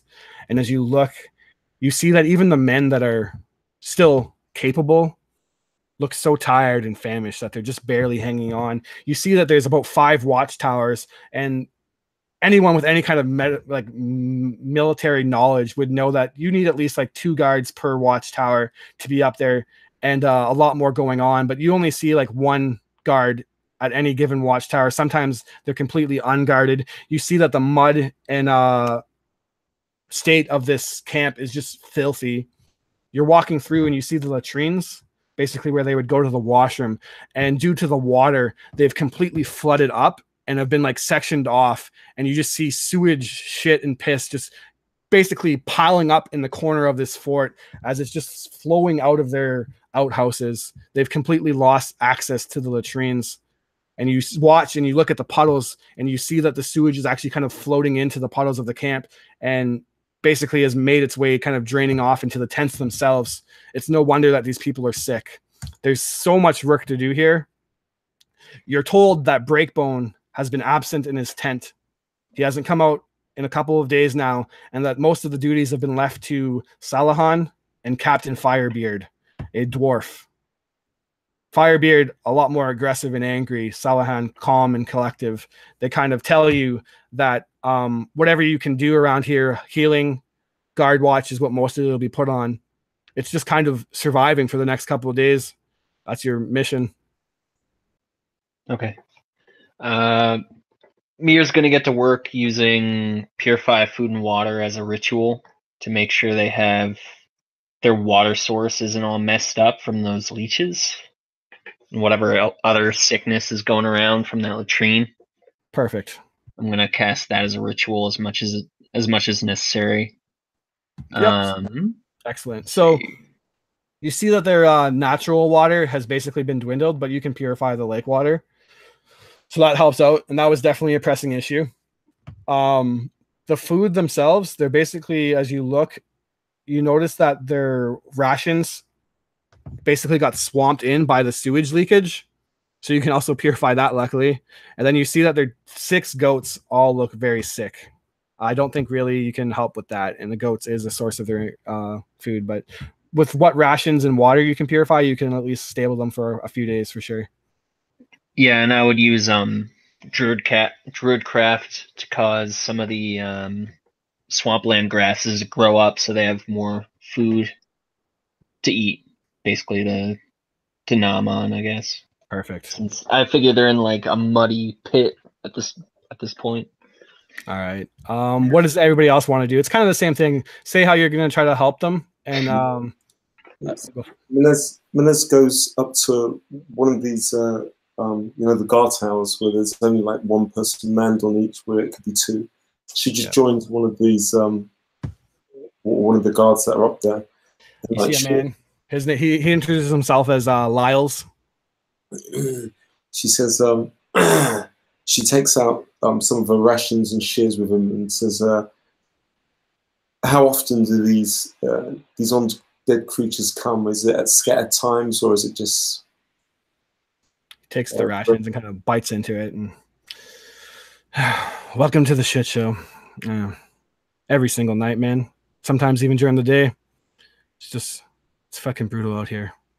I don't even know what I signed up for. I thought I was going to be making a difference coming out here and saving the world from the death curse. The only thing I find myself doing out here is just surviving.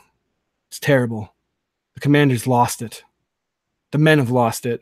Just the other day, like a month ago, a guard said he's seen like a flying goblins getting shot through the sky on this giant like ball of foliage. People are just losing their minds out here. It's awful. I'm sorry that you've come. Honestly, you should just leave while you can. She puts her hand on his shoulder just to like steady him and says, take a moment, she says, as she like peers out and just for herself tries to just like take in all this craziness that's kind of around her. Yeah, absolutely. And as you look around, you look down into the ditches and you find that there's just like a lot of undead corpses that are kind of piled up in there. You see that a couple of the guards that are willing, there's not very much. They're basically operating at like a skeletal crew, and that's kind of a crude analogy, because as you look down, you see men in the muddy ditch about waist high, the kind of defenses of the city or the fortress, and they're pulling out skeletal remains that have piled up in the ditches below, and just covered in this muck. They're trudging through, pulling out the dead bodies of the last night's attack from the ditches below you. Just the last thing, just she stays on watch with this guard, but just what she's just thinking is to just the next time she gets to be with the rest of these her party members, just to the consideration of like burning some of these bodies. I don't know what just basically this. Yeah, and he would tell you that they burn bodies every night. And he points out to like the piles of charred human remains, and it literally, the flame doesn't ever go down. They'll start up another round of it any moment now. And as you stand there for like about 30 minutes later, 30 bodies, undead bodies, are pulled from the ditches and then thrown on the corpses, and then they just kind of like pour oils all over them and then light up the piles again. And even through the rain, the stench of burning rotten flesh just completely engulfs the camp, and there's nowhere that you can escape it. A couple men just retch at the smell. They can't get used to it. The smell of death, the smell of burning corpses, it's too much for a lot of people. And you can just tell, Menez, that morale is at such a dangerous point right now. And I think Denna would kind of like see her Menez go up to the top of the tower, see Mir doing the job that only she can do by purifying everything.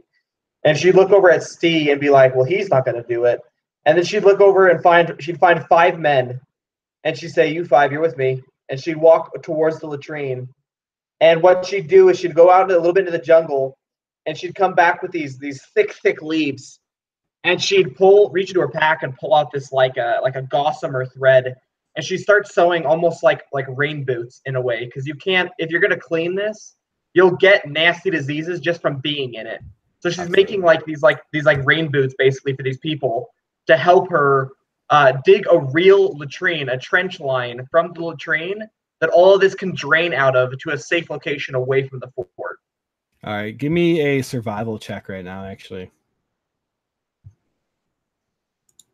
Oh, that is a 18 total.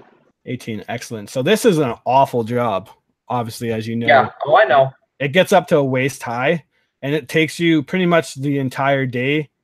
But one thing that you realize is that as the sewage got so high, they didn't realize it, but it was actually starting to weaken the palisade walls on the... Let me get my map out here. I forget the actual orientation of the camp. Sorry. Camp Vengeance, battle map. So it was actually weakening the northwestern walls, like underneath. So you see this, and it was actually a defensive issue. But luckily, since you call that out, Captain Firebeard notices it after you get it cleaned up, and men go to work at packing clay.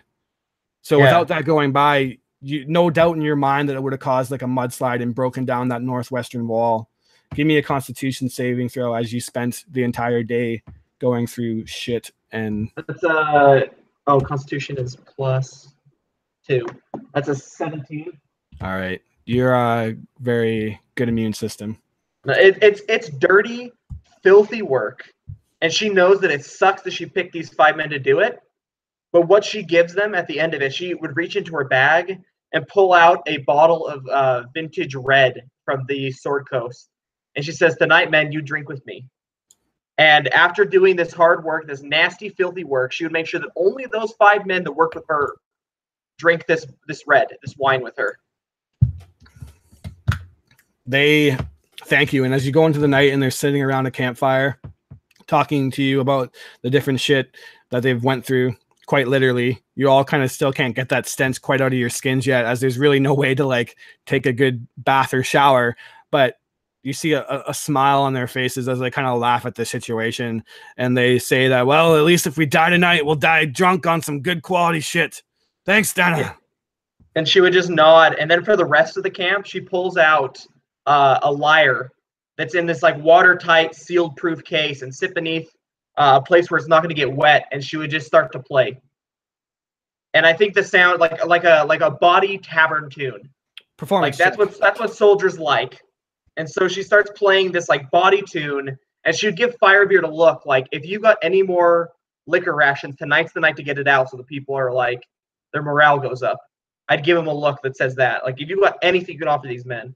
Give me a performance check, as Firebeard's one of the worst persons that you can ask, but maybe you remember a good old dwarven tune that no dwarf can say no to drinking to. I actually speak Dwarven also, so I'm going to start with a Dwarven tune to put him in the right mood. Give me an advantage then, since you speak Dwarven. You probably know a nice one. The first one is a 17. So my highest is a 17. Nice. Good enough to Firebeard. It's he won't admit it, and he's crusty about it. Just this is the last of it. We're not going to have us another sip of booze for the rest of the time out here, men, but if that's what you want, then fine. And he breaks out this like just grog, but it uplifts the men enough, and you sit around, and a couple moments later you catch that even Firebeard's tapping along to the beat that you play. It's the first night of watch here, as I don't want to get we're pushing it for time already if I'm going to get up to 3 hours. Who finds themselves on watch duty?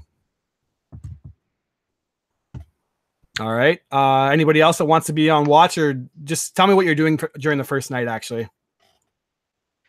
I'll take a watch too, but during the day before it gets to night, even since everyone else is doing everything, I'm going to abuse the rules in Xanathar's guide to set a bunch of traps outside. All right, sounds good. So I would use like flasks of oil and my thieves' tools in order to set up these traps.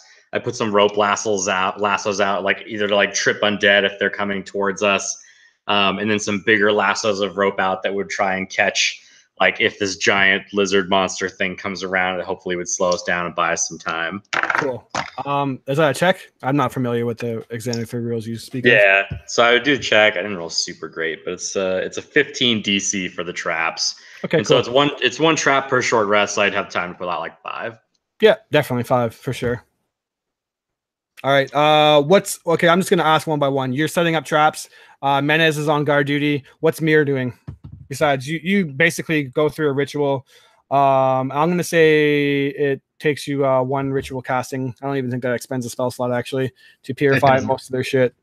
They don't have a lot of food, and you know that's going to be an issue. But what do you find yourself doing on the first night as you hear Dana playing? Actually, you're kind of surprised that her, of all people, have busted it out, but she's this stoic monk that doesn't really speak much. White hair kind of glistening in the fire. You see her playing actually a very nice, like, old dwarven tune, and it sounds quite good. So you kind of just see Mir like reach out her hand towards the jungle, and for a second nothing happens, but then like a smaller, lankier hand kind of reaches out from a tree branch, and it's like a little gibbon monkey. And she uses speak with animals to try to get basically to try to get them to start yelling and screeching if they see any undead come near, as like an alarm system. All right, perfect. So hands him like a little piece of banana. He takes the banana, kind of chomps down on it, gives you like a little chirp, chirp, chirp, and kind of scurries off into the bush. You see him momentarily swing off a tree, look back at you, eat the rest of the banana, throw the peel away, and dash off into the woods. Several hours go past now. Whoever's on watch duty, Menez, you're standing on one of the towers. I'm going to say, just for convenience, that you're actually standing on the southern tower with your buddy Lyles. You've actually kind of made good company with the man, at least. He's pretty negative, but it's almost in like a just rhetorical kind of ironic way. Like he knows it's the most shittiest circumstance it is, but there's nothing that he can do about it. So might as well be in a shitty mood and get on with it. And we're going to say the rain continues on, so it makes it even harder to see. And then keeping in mind that none of you have, or wait, does Mir have night vision or dark vision? Nope. All right. So none of you really have dark vision. So basically all your perception checks are at disadvantage in the camp, and then seeing out into the forest is virtually impossible, as the canopy of the trees basically block out any chance that there was a moon. And even if there was no trees, it's like dark and gray. So you have dark vision. Nice. Okay. So Dana can see at disadvantage out into the jungle. The time for song play is now over, and it's around midnight that you hear the first squawk of a monkey. And then another. And then before long, it's as if the jungle from the southern side has come along as you hear these cries of the creatures. And then as they're just at the peak of their noise, you hear one just make out this terrible crying sound. And then nothing. The monkeys stop kind of making noises. You know that something's coming. Give me a perception check, Dana, as you run up to the wall line. Mir warning you that something's clearly going on. This monkey is kind of like a watch creature for it. You run up, you climb up the guard tower about 12 feet high, and you look out into the jungle. Disadvantage on your perception check. Oh, disadvantage. Okay. Yeah. So basically, you can see out into you can see out with your dark vision into pitch black, but you still see at disadvantage. So I got a 14 then. 14. You see basically the horizon of the trees where the ground kind of connects to the bottoms of the trees. And as you're watching this ridge line towards the south, you see that it's almost as if the ridge line itself begins to dance upwards. And that seems like, why is the ridge line rising and rising? And then before long, you realize at a 14 that it is not the earth itself. It is a massive horde of lumbering creatures, humanoid, eye sockets rotted out. You begin to see as they approach, flesh completely ripped away at sections. Some people's jaws barely connect on. Other people are missing arms, missing legs, torsos ripped open and intestines pouring out. This horde of zombies, absolutely massive in size. It must be 100, is coming towards the south wall. So, sorry, go ahead. This is where we're going to roll initiative. Since there's reactions, since I saw them approaching, will you let me do one thing? Yep. So I know that nobody else can really see this. So what I do is I reach into my bag and I pull out a bag of ball bearings. And if she closes her eyes momentarily, I'm gonna cast light on the ball bearings. I'm gonna throw them as far as I can, like in an arc, like spreading them like seed into the field to kind of light up the field as much as I can, so that we've got a clear line of sight for shooting. Very smart. All right, go ahead and roll your initiative as I get everybody else in.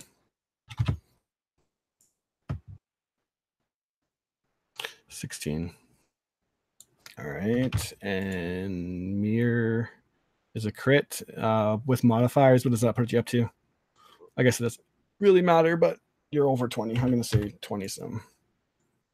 All right. So again, before we what this is going to be is a skill challenge again. I know I've kind of thrown a couple at them now. I'm a sucker for skill challenges, apparently. This horde of undead, 100 strong, is marching towards the walls. You know that if they get there, they're going to easily tear it down. So again, we're going to go through it. And with the distance of them away, you have some time to act, Dana. You cast your light spell on the ball bearings that you throw out. It illuminates up like little sparklers that kind of illuminate the forest tree line. And you see that these creatures are grabbing onto trees and basically pulling themselves away tirelessly, but never relenting in their assault. They're assaulting these hundreds of them just coming. Go ahead, and what are you doing? Basically, this is a skill challenge, I guess I should tell you, of 5 successes before 2 fails, DC 15. So Mir first, right? Yes. Oh, me first? Okay. So if I cast a spell, it's an auto success, or how does that work? Yeah, what are you dispelling? She was gonna cast Fairy Fire, Okay. just spreading it out all over the incoming horde, lighting them up like a Christmas tree for the archers. Excellent. So yeah, that's one auto success, expending a spell slot. You basically illuminate them, and as you do so, you get a very good count on how many are there, and you start yelling out as the men start coming up to the walls, those who can, and then others behind the walls throwing out spears and arrow shots. What does Menez do? Yeah, Minos basically just takes aim and fires. The question I have is, how does that work with a skill check? Because that's just still attacking with a bow. Yeah, so we're just gonna say that your attack, and depending on how well you roll, if your attack is how successful, this is going to be simulating a couple of attacks, basically. Okay. 13, no. Would he have advantage from the Fairy Fire? I guess technically, in the grand scheme of things, yes. So I can go twice. Yep, roll twice. Okay. Just the flies and the smell of this place, and just she's just not stable within this rain and stuff, and just shoots off. Misses. All right. So as you do what you can't stop. You maybe take out one or two, but they're just coming too quick. These undead creatures, they are just closer and closer now. They're just about getting towards the walls. As Stee, you're now up.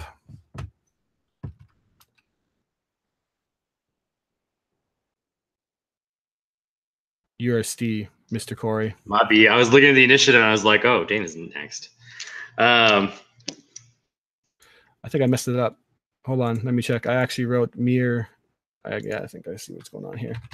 Sorry. And then, yeah, Dana's next. Sorry, I accidentally typed in Mir's initiative as Dana's twice. So yeah, go ahead, Dana. So do we have so is this like a bigger attack than usual? Yeah, as the guards are crawling out, they're just like, holy shit, look how many of them are. We can't defend against this. We gotta run.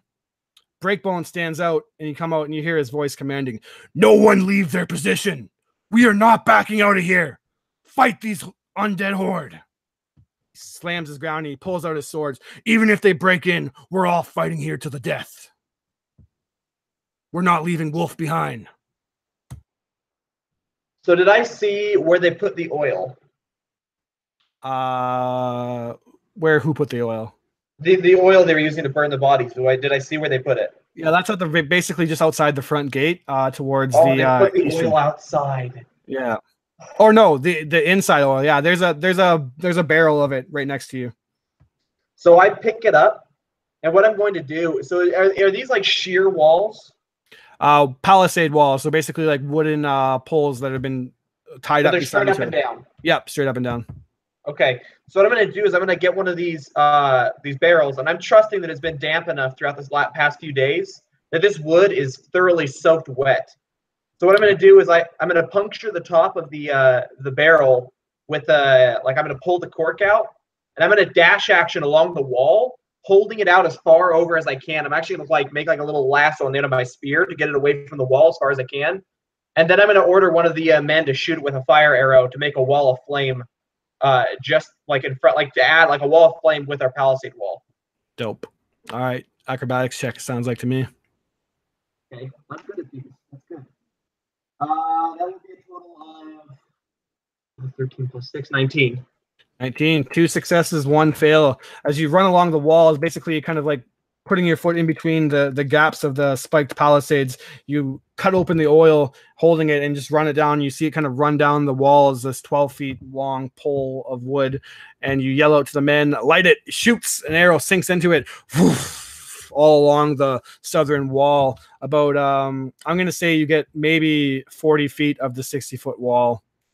Next up is Stee, for real this time. This guy stealing my ideas. I'm gonna use the oil too because I had the same idea, but instead I'm gonna take like a lighter barrel of it and fly it out over them, and then I'm gonna like light it and just drop it. I'm gonna say that he grabbed the last bottle of oil that they have. There's no fuck that shit, Yeah. man.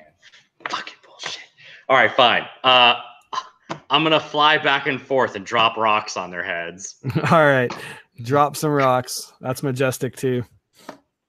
There you go. 16 plus anything. All right.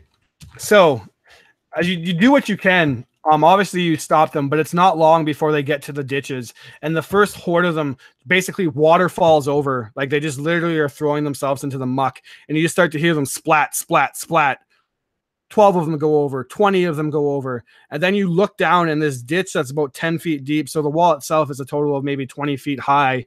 You see that they start to pile themselves into the ditch and basically create this wall or this floor of undead bodies. And with 3 successes and 1 failure, you see that they now have basically completely filled in the southern ditch, at least 20 feet of it, and are now starting to get along the wall. They're no longer falling into the mud. They are walking on the corpses of their horde, and that's going to become an issue for you, Mir. You look by and you see that the men are starting to panic. Breakbone just losing his mind at them. Just, we need more arrows. Someone get out there and fight them. No one really wants to do that, but he makes a pretty high intimidation check, and you see that the gate is kind of drawn upwards, and a few men go out to battle. Don't let them make a wall. If they compromise the walls, then we're doomed. What do you do? Mir is gonna wild shape. She's gonna hop down, like basically in front of these men who are charging out to battle, and wild shape into a dire wolf and just howl. It's like deep howl. It's like deep and more resonant than a regular wolf. It's almost like a battle cry. Maybe the men would be a little more heartened at that. Okay. And then she'll basically run out and lead the charge, and anybody who's attacking in melee with her would have advantage. Perfect. I like that. So I can roll whatever you want me to roll for doing that. That sounds like maybe a performance, but unless you got something else. Maybe an attack roll. Oh yeah, sure. You're gonna attack? Yeah, sure. I'm good with that. Sure. There. I prefer that because I'm not good at performing. All right. That's a 19. 19. All right, that's your fourth success and only 1 failure. So it's going to come down to this next roll. As you see, it was a wolf that you transformed into, right? Yeah, direwolf. Big dire wolf comes up, the rain kind of pelting down on your fur. You quickly become like wet and soaked. You dash out, the mud kind of kicking up under your footprint. The men look at you and they were skeptical at first to go out, but seeing you let out a mighty roar, they rally, gathering themselves. You tear out first, and one of the undead come around the corner. You just rip into this thing's throat and absolutely rip it to shreds. The men come charging behind you, and they're doing what they can, but in the grand scheme of things, it's about 10 men versus like 50 of undead. So like, it's not looking good. It's really going to come down to you, Menez, whether they make a decent mark against the camp or not here. You're on mute, sir. Sorry. So just hearing this roar from Mir, he's just like, she's just really stirred, and she's just comes down from where she is and joins, spreads in there with the rest of these men and with the transformed Mir, just enraged, just like plowing in, just like screaming as much as humanly possible.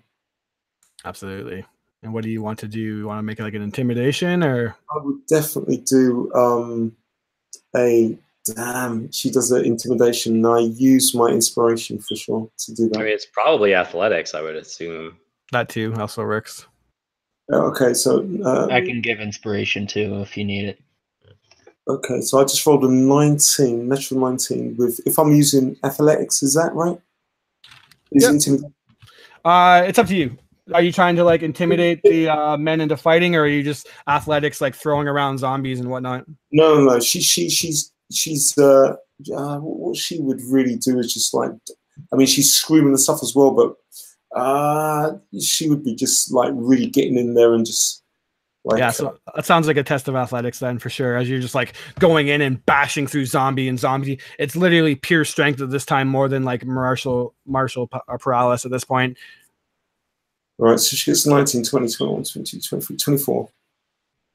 All right, so excellent. That's 5 successes and only 1 failure. So basically, as we see the rest of this scene, it takes hours as the zombies pile in, but you all rally together and you gather the men that you can to fight off the horde. And there was moments where the bodies start to pile up and they literally form this ladder of corpses and begin to try climbing over the walls, 20-foot high of just undead piled on top of each other. You see arms still like flailing out and whatnot. But as you fight bravely and you fight hard through the rainy night, not one zombie makes it through the lines. Not even a man is lost through this attack as you keep the entirety of the force and you keep the zombies out through the first night. But you know that that's just one attack. And you look, and as you look around, you see that the men are tired. They're leaning on their weapons. Some collapse and start to vomit out of pure exhaustion. You highly doubt that you can survive one more of those, let alone an unknown amount. You look at Captain Breakbone, and after the fight is over, there's no cheer or like congratulations. It's everybody back to work. Get inside. I'm going to need people to start clearing out those corpses. And then as he barks out a couple orders, goes back into his tent. He's done with it. Firebeard looks up. Oi, you heard the man. Everyone get to work. No time for celebrating. They don't even get a rest. Those who are working, literally, it's like 3 a.m. now. The fight is over. Everyone is just at their limits. But there's no time for rest at Camp Vengeance.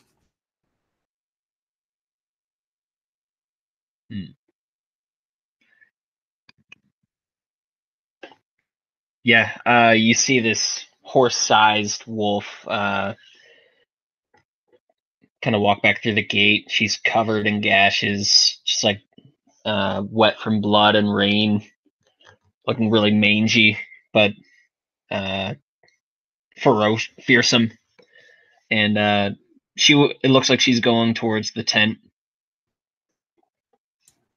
Firebeard imposes himself. Heal.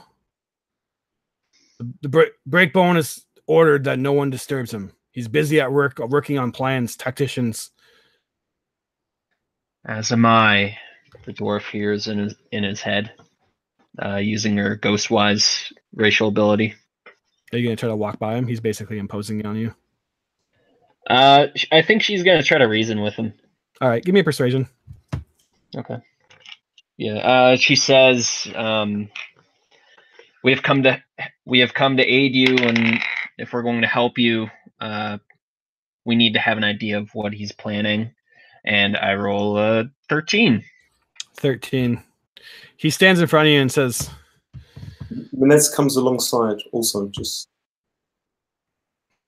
Are you doing so kind of imposingly or negotiating wise?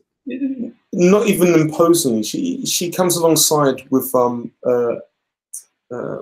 Mare and says, this is not going to work. As much as we've come to help you, this is, we need to reorganize how this is going to work. We can't survive a couple nights like this.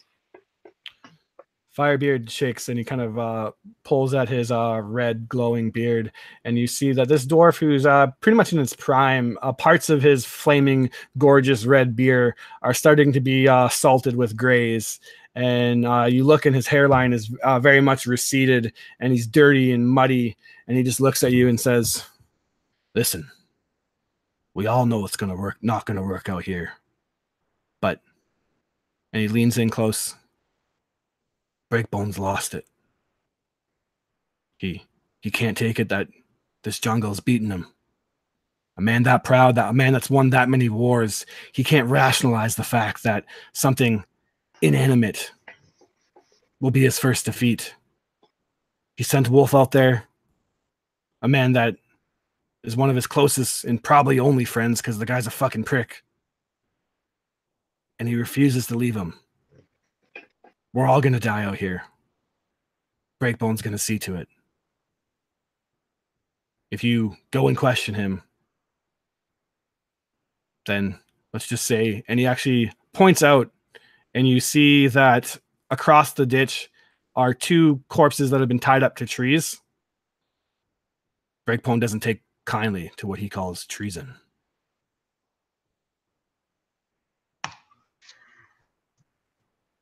So Steve would step forward and just he would like kind of like to catch his voice, and then he would speak in just the smoothest dwarven you've ever heard. Say, It just goes really deep. Firebeard, if we stay here, we're going to die. You know this. All your men will die too. You've got to convince him to get out of here, or we're just going to have to commit mutiny. I know you won't like it, but it's what's necessary. Listen, boy, or bird, whatever the fuck you are. I know that full well, but we're the Order of a Gauntlet. We believe in just, fair trials. No one would mutiny over Breakbone unless we had something to go off of. And as of right now, all he's doing is being a commander, an idiot of one. But he's not done an evil act yet. There's really nothing we can do. Leading everyone to their deaths is evil. But it's what we all signed up for in our own stupidity. We all knew coming out here that we could die. And listen, I, more than anyone, want to get Breakbone out of here. I've honestly been thinking of just doing it myself and saving everybody. Letting Salhana take over, but just goes against what we believe in. This entire time, Dana's just been sitting on the wall, on the palisade, looking out towards the jungle, her feet dinging over the edge and her white hair just dripping wet silver in the moonlight, cascading down her back. Still tied up in the ponytail, but, just kind of sitting there now. And she would be listening to this conversation. You say you need a reason. And she'd pull the dagger out of her coat and look at it.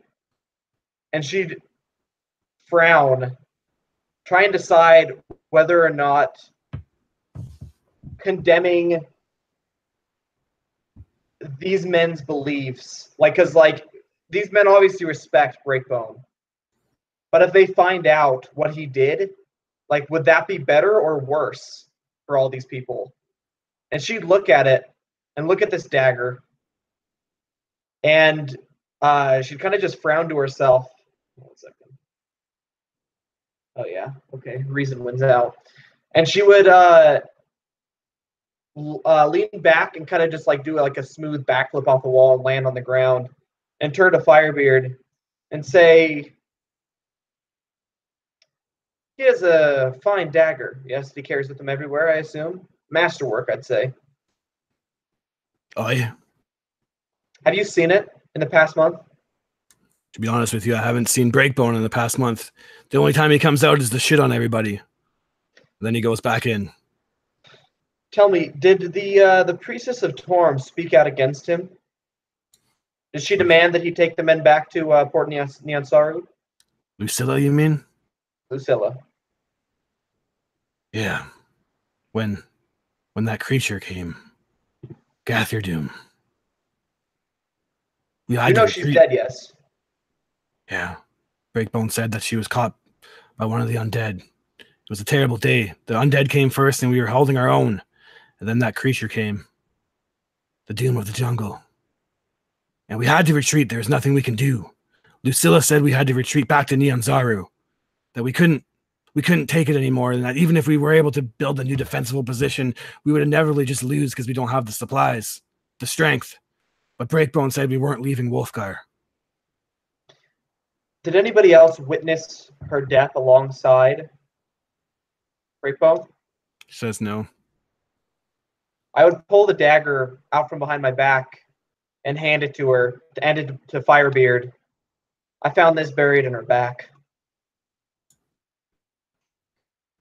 He looks shocked. And then you see the same process of information go through his head. Is it better to condemn Breakbone to shame and convict this commander that has protected Faerun or Tyrell for so many times, fought in so many wars against gnolls, demons, and evil entities. This proud commander that has been reduced to his current status in the jungle, whether it would be better or worse than to just die out here or break that image.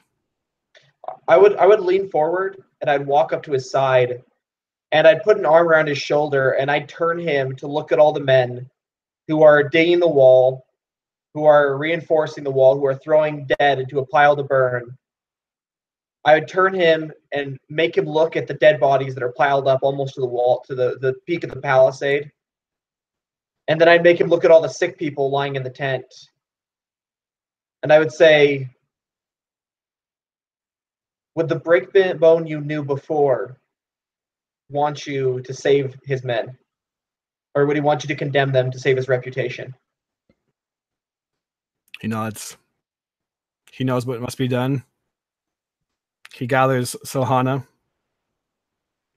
tells him what he's learned. They kind of talk to you, and they ask you if you're sure. And it's at this moment that you guys being outsiders, not necessarily the most trusted, but when you unfortunately have to bring Undril into it, and then you tell her that she knows. And it's at this point that she says the third ideal of the Order of the Gauntlet. And that ideal is that punishing an evil act is just. Punishing an evil thought is not. Surrendering back to the Nyanzaru, what Lucilla wanted to do,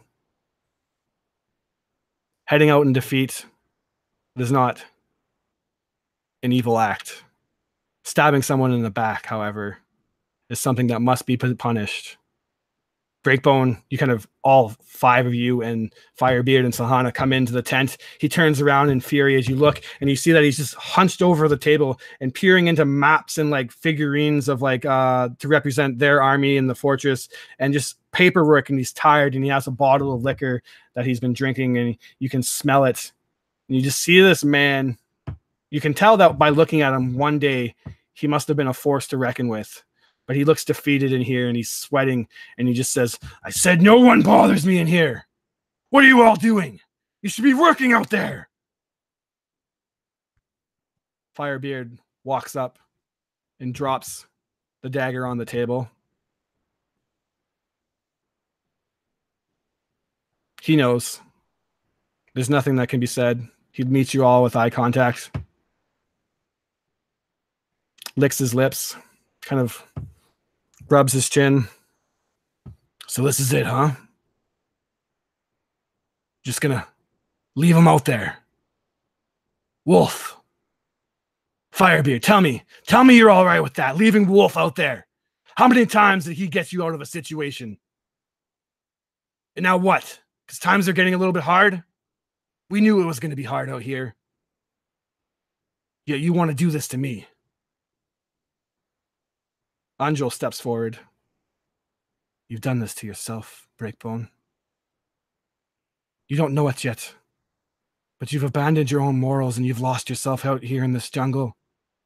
The death curse has affected you more than it will ever affect Lucilla. And I'm sorry for that, but it's over." He slams his hand on the table. "It's not over till I say it's over." What do you all do?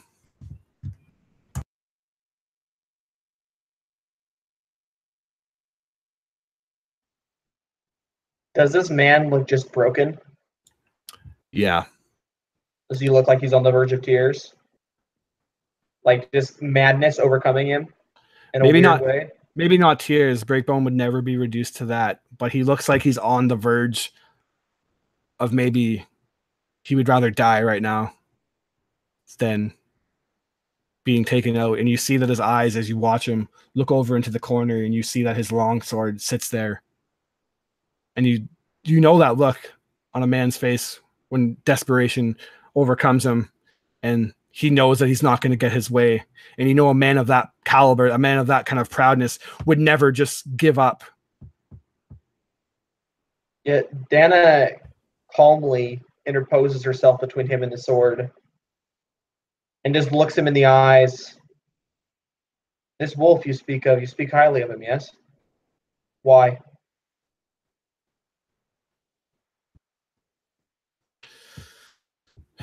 He sighs. It's the best man I ever knew. Without him, I wouldn't be a commander. Without him, the lot of you, Firebeard, Slahana, none of you would be alive without him.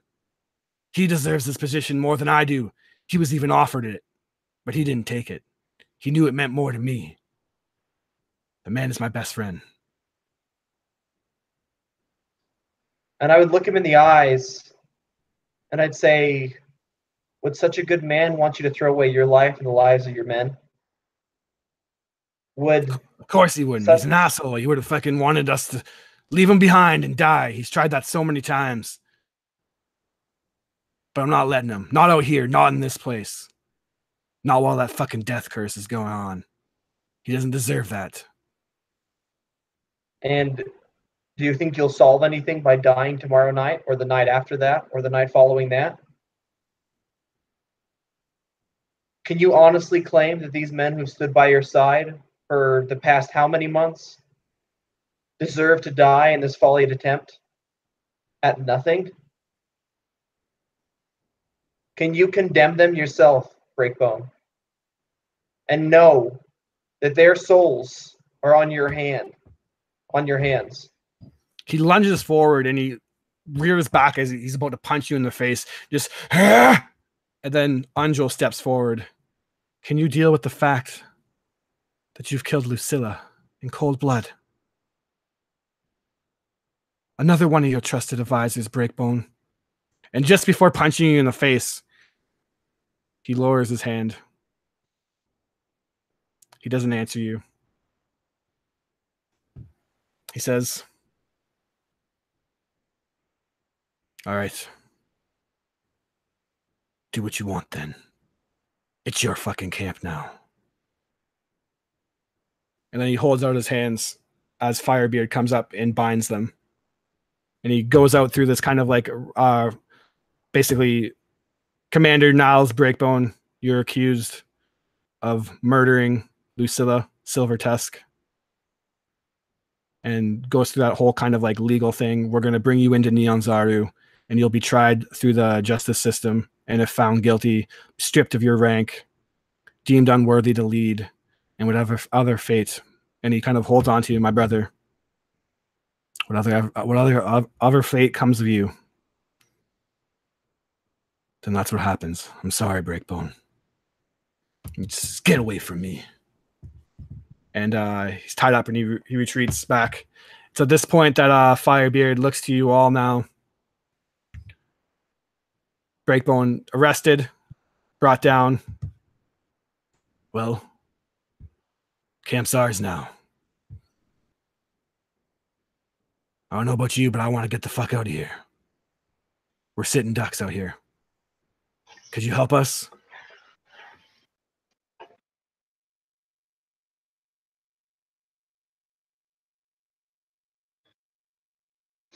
What do you need?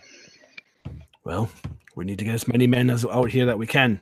He looks back at the boats. There's your canoe, which can hold 6, and you have 4. 4 others, which also can hold 6. So a total of 5 boats at 6 people each is 30 people. The camp's at 58. So it's this horrible realization. Most of them uneven able to like carry themselves. You guys are kind of forced to make some decisions here. You doubt that the 10-day long journey it'll take to make back to Neon Zaru. You'll have time to make another 10-day journey back and retrieve who's there. And Firebeard knows this, and you all know this. So it's at this point that you have to decide who's coming and who's going. You should send the injured back. Sick and injured. I'd look at Mirror and, well, they need somebody to paddle the boat, though. They won't be able to do it themselves. I would argue that I know you're not going to like this opinion, but the sick and injured have a less likely chance to survive, so we should send the healthy people first. I hate to agree with him, but I think. And then, as she says that, she looks towards Mira and she looks towards Dana, and she says, "But I'm not the wisest person in this group, and from the things that have come out of both your mouths, I'm open to hear if you have a better solution."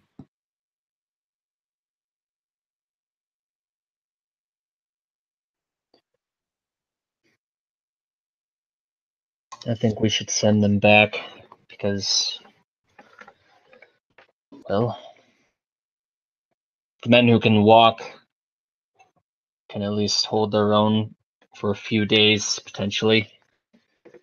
If we go out and investigate where all these undead are coming from, we may be able to stem the tide during the day somehow. How far is it back on foot? Oof. On foot, much harder. I would say it would at least probably almost double the journey. Around 20 days. We don't even have supplies for that, right? Huh? We don't even have supplies for 20 days on the journey back. Whoever stays is condemned to death, most certainly. We can find them. I would look at the group and I'd say, if we send 2 able-bodied men and 4 sick per boat, they should be able to move it back, get as many people as possible. If we have to, we can lay them side by side in the boat itself. Even so, that leaves about 15 here. I'd look at them all. I am willing to take those 15 and lead them back on an expedition to Neon Saru. Or at least to the other camp, where maybe we could be picked up before we have to make the rest of the trek. We left supplies there. We couldn't carry everything. We can resupply there and continue on if we need be. We can't stay here, though, with reduced numbers. We won't hold the wall another night. Firebeard looks to you. I'm not necessarily disagreeing, but the men have all been up for at least almost a full day now. You really think we can leave in the middle of the night without rest? Not in the middle of the night. We'll just have to pray they don't come in the morning. So, what's it going to be? I volunteer to stay back. I'll be damned if I'm going to leave first. I'll do everything I can to hold the lines, but I'm not just leaving these sick to die. So, on the numbers here, there's 58 people in the camp. Is that including us? No, 58 plus yous. Oh, shit. So, there's 30 spots in the boat. How many sick people are there? So, and are they like bedridden sick? 58 minus the 24 that are good. 34 basically bedridden people. If we crammed these boats, how many people could we fit in them? Maybe like one additional person. And this is where Steve would chime in. I don't know why you think cramming the boats is a good idea. If it topples over in the river, everyone spills in, and then they all die for sure. He's right. It's a hard choice, but you can't save everyone. It's simple tactics and math. So at this moment that you see the tribals people of the jungle, there are the basically the Chalton tribal leaders. Lorsa, she's gone up to the goats, and a couple of people are trying to fight her off as she heads in towards the goats. It kind of interrupts your talk, and as you go listen to what's going on, she says that she's trying to kill one of the goats that look particularly sick and have like lost its mind. And as the men are saying like, no, that's our goats. That's one of our last supplies of food. You can't just kill it. We need it for its milk and stuff. She says that one, and she points at the sickly one that seems to be getting irritated, is going to turn. The men say, that's ludicrous. It doesn't affect animals like that. Only the undead. Only humanoids. It's the remnants of that ancient warlord's army, Raznisi. Animals, they don't turn. It's never happened. She looks. That one is going to turn. I think you'd better listen. How long have they lived here compared to how long you've lived here, soldier? Turns around. Well, I've been out here for months, and we've only ever seen humanoids. We've been told those ones with the stupid triangles tattooed on their heads. It's just some old story about ancient times in Chult, this asshole of a warlord that raised a necromantic army. Well, last time I checked, goats were living things too.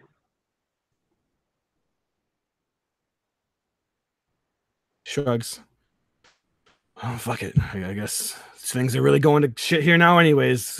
Breakbone's gone. Arrested. Might as well just kill off our supply of food then. And he goes up, sword, right through the goat's neck. It just... and then falls down to the ground. That was a beautiful goat sound. Inspiration to the DM. Yeah, that was really good. Low-key, I practice. Just kidding. I can just see him getting up in the morning. That's okay. It's time for impression. Got to work for session 3 here tonight. My goat impressions. But yeah, the goat is taken down. And that kind of like interruption ends. And then it basically, because we're getting close to time here, and I got at least one more thing to get through, and you guys got a lot of decisions. It's not an easy choice. You all can do the math. You're all intelligent enough to know that some hard choices need to be made. Not everyone is leaving Camp Vengeance. There's very little chance that's going to happen. I mean, are the sick people going to die anyways? Like, do we have any kind of like intel on them? Most of them without some serious care are going to die for sure. Drop them, dude. Steve's full on cut the losses.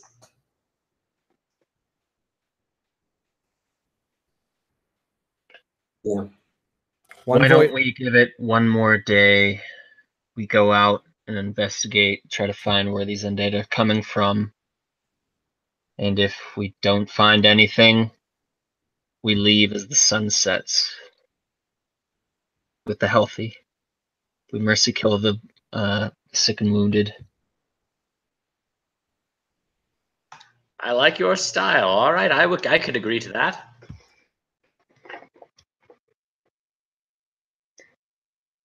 We'll have one more chance, but I'm not going to resort to such callous measures out of hand. So, the hard choice is made. One last chance. It's the best thing that you can hope to give them. You rest for the night. Firebeard basically starts to tell the men what's going on and that everyone needs to rest up. And a lot are actually kind of okay with Breakbone being out of command. They knew that he was too hard, and the thought that they get to leave lightens their spirits a bit, although a lot of them realize that there's a hard choice that needs to be made. And you sleep through the night. Not enough to get a long rest because I'm a dick, as it's only a couple hours. But if you want a short rest now's the time to short rest, because Anna doesn't sleep. As you do so, it's as if the jungle itself has doomed you. You wake up for whatever moment. Maybe you dozed off like Danny, even maybe you dozed off for a couple moments. You wake up to the sound of howling and fury as an absolutely horrendous hurricane-like storm has blown in. You look across and you see tents just being ripped out of the ground. The palisades are like wobbling and almost breaking. The gates themselves, actually the front door has been completely ripped off. You see a goat being dragged out by the wind, and basically only about 30 feet in front of you can you see. And as you yell out to the others, like, to try to calm or like get some kind of thing out. Your voice is literally carried away by the storm as people can barely hear you screaming at max velocity. A hurricane is blown in.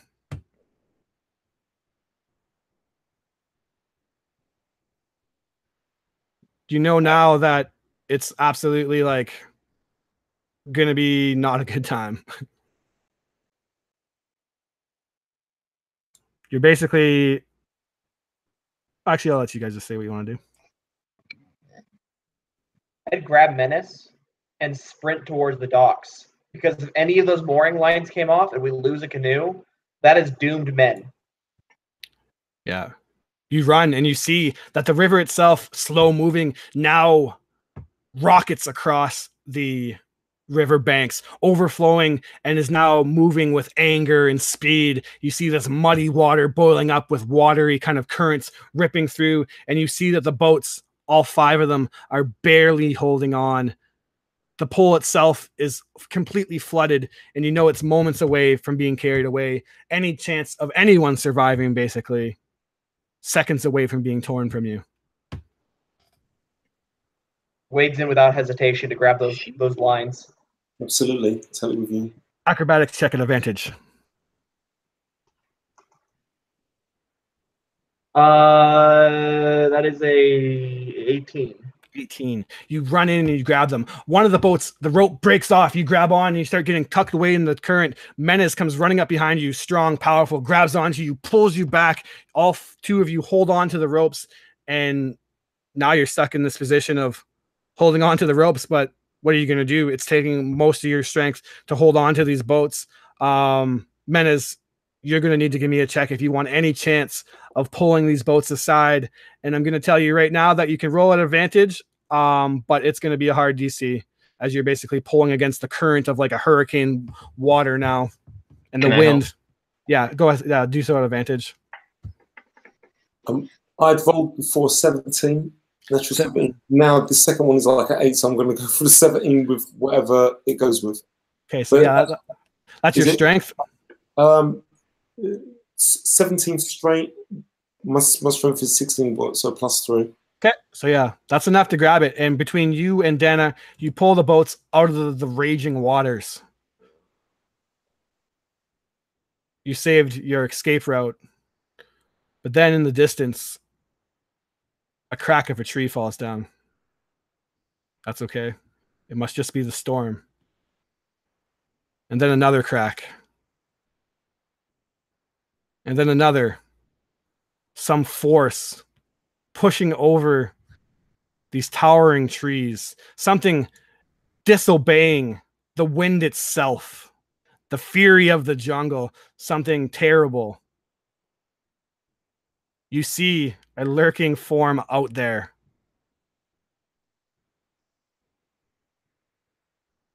You know you're not alone. You see men also realize it. Panic ensues. They can't defend themselves right now, not against something that big. You hear one scream, but his voice is carried away in the wind as it howls. You try to yell out to Mir, "We gotta go!" But your voice too sucked away. Mir, you're standing there staring at it, and you fear that it's him. But it's not.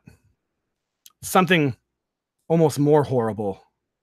Its fur, black as night. It steps out. 2 big, powerful, towering legs. You see this gorilla-like body. Huge in size. 15 feet tall. You look up at this pure muscular form and you see that parts of its flesh are rotten away. A rib cage is exposed. Sorry. You see 2 pairs of hands bang into its chest. This towering gorilla, and then even more horrifying, another pair of arms connecting to it. 4 arms and 2 legs in total. This zombie gorillan, standing 12 feet tall, lets out a roar, and somehow this roar is heard across the howling winds. It jumps, jumps over the embankment and lands right in front of you. It smashes one of the boats and then growls at you. Roll initiative. Yeah, Wait, did you say you just smashed one of the boats? Yeah. We're fucked. Oh, that's personal. I disengage and fly away. Don't run! Here. Coward! No, I won't fly away immediately. Yeah. All right. I guess you guys can post it in the chat. 20. Let me see if I can get it right this time. 13. This is a real fight this time, not a skill encounter. I just realized how many skill encounters I had in this session. All right. So I got 20 on Mir. I got 18 on Menez, 17 on the Gorillan, 14 on Dana, and 13 on Steve if someone wants to initiative that, because I use the third-party program, but at least for you guys to type in Mir, Menez, Gorillan, Dana, Steve.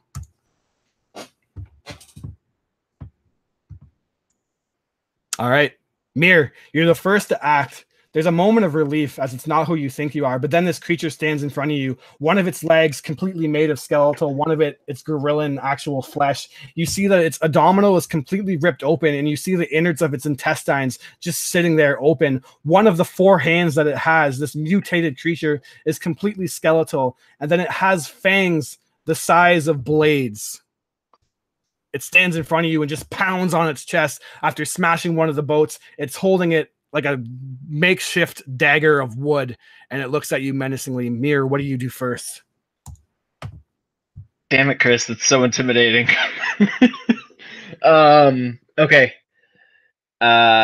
Mir would look to Undrill, kind of like giving a nod, like, it's time. Use that fucking spell scroll I gave to you. And then she'll cast Moonbeam on this thing, and then Wild Shape into a Deinonychus. Sick. All right, I'm going to screen share, actually. So it looks like this, only with black fur, just so you guys can actually get a peek at it. Oh, I shrank it. Do that, resize, and then... So yeah, that's what you're facing off of, 12 feet high. This 4-armed undead creature, and go ahead and... Actually, she'll... Oh, well. Yeah. Yeah, Moonbeam first, and then... All right, so it needs to make a con save? I can't remember with Moonbeam. Wisdom. Wisdom. All right. 4. It fails. And what does it take? I think it's 2d10 radiant. Sounds right. I can look it up for you. Triple check here. Moonbeam. Yeah, 2d10 in a 5-foot radius. All right, go ahead and roll that. It's a fail. Okay. 9. So 17 radiant on this guy, and let's see. She's gonna keep. She's not gonna be able to attack with her beast form this turn, but she's gonna keep 40 feet away from this thing.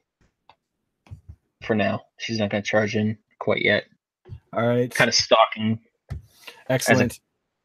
A Burns beam, with white flame. yeah, a beam of burning moonbeam light radiates down on this creature and starts to burn away at its flesh.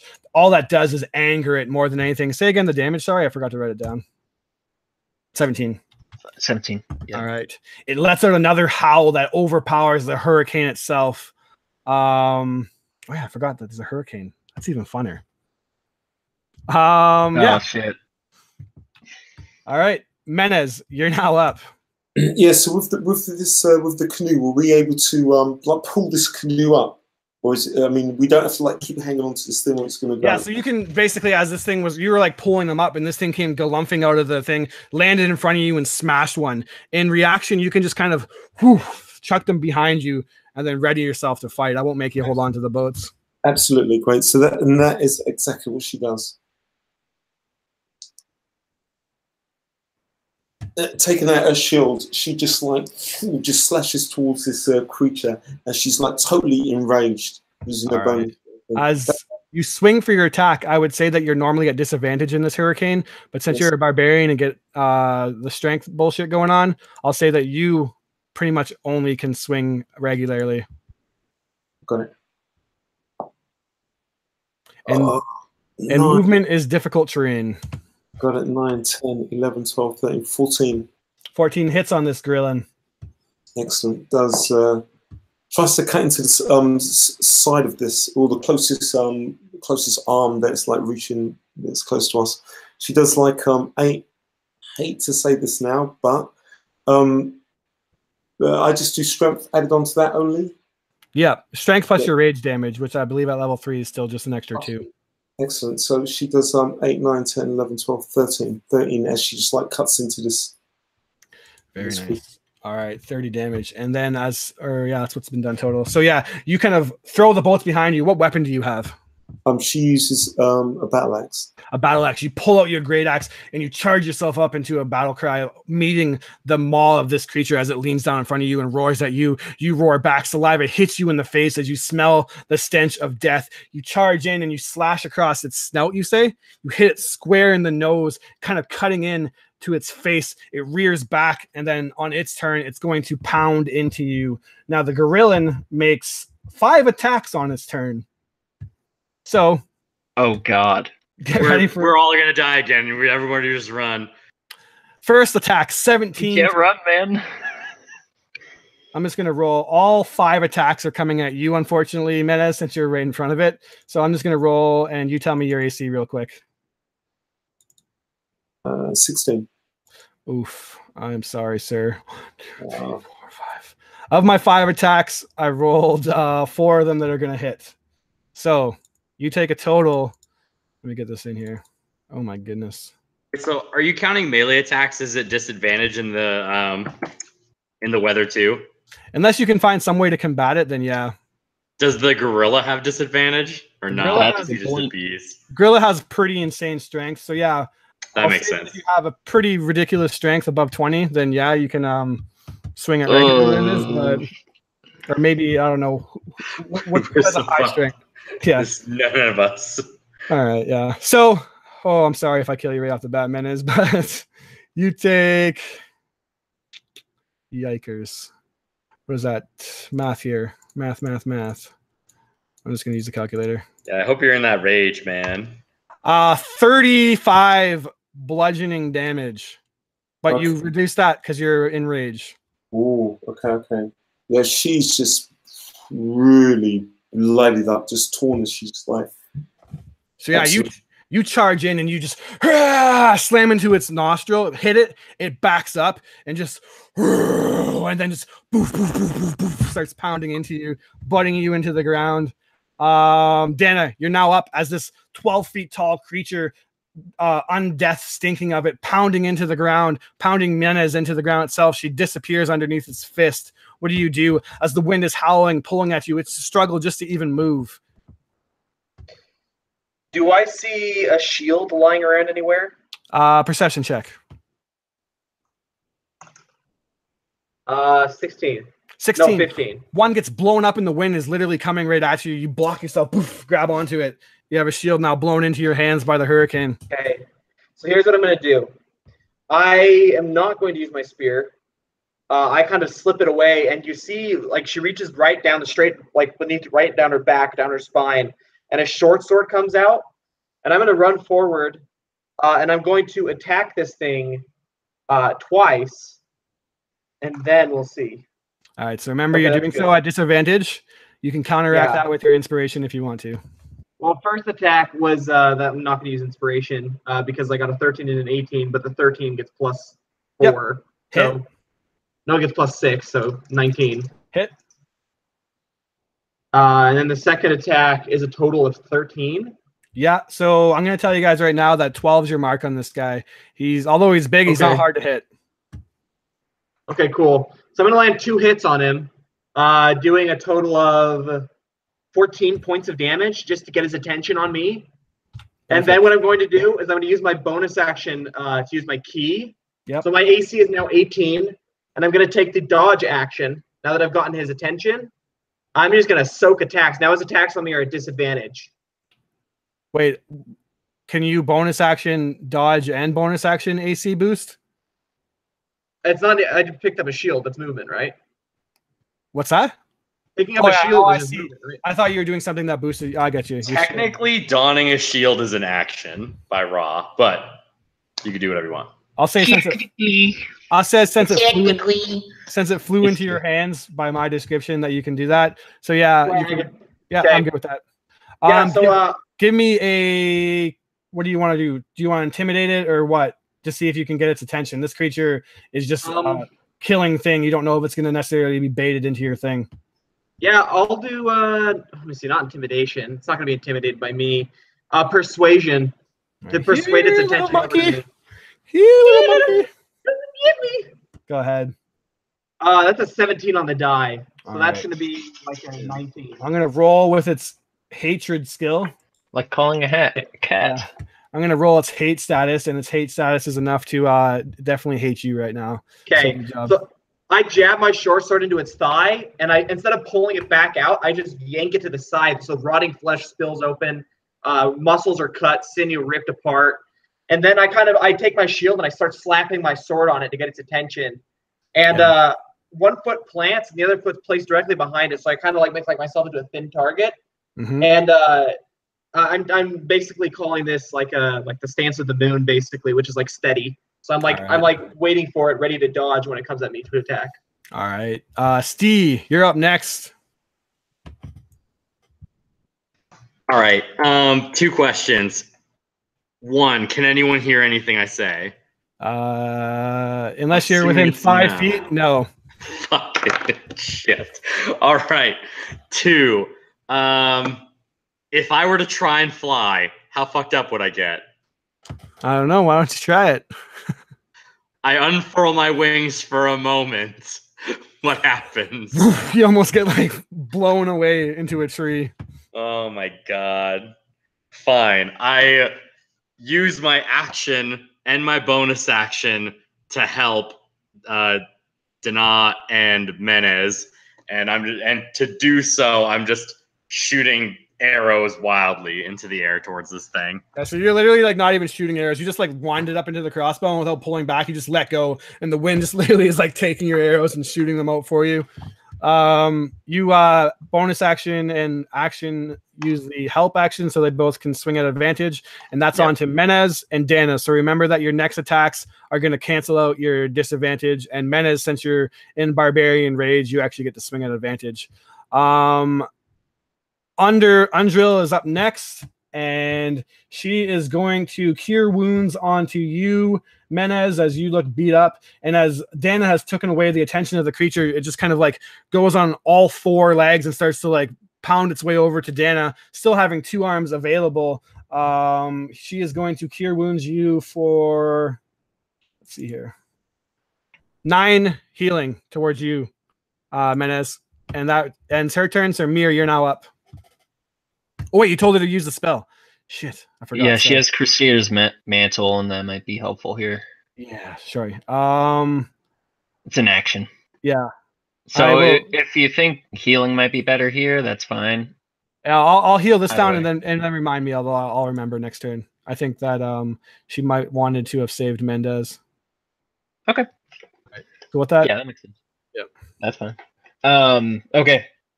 It has to make another wisdom save because Moonbeam's still there. Yes. Another wisdom save. All right. This time it rolled a natural 19, but has -4 to its. Wait, no, -2 to its wisdom. Jesus. So what did I say? I already forgot. A natural 14 minus 2 is 12. Yeah. So yeah. Yeah. Okay. It passes, but still takes half. Okay.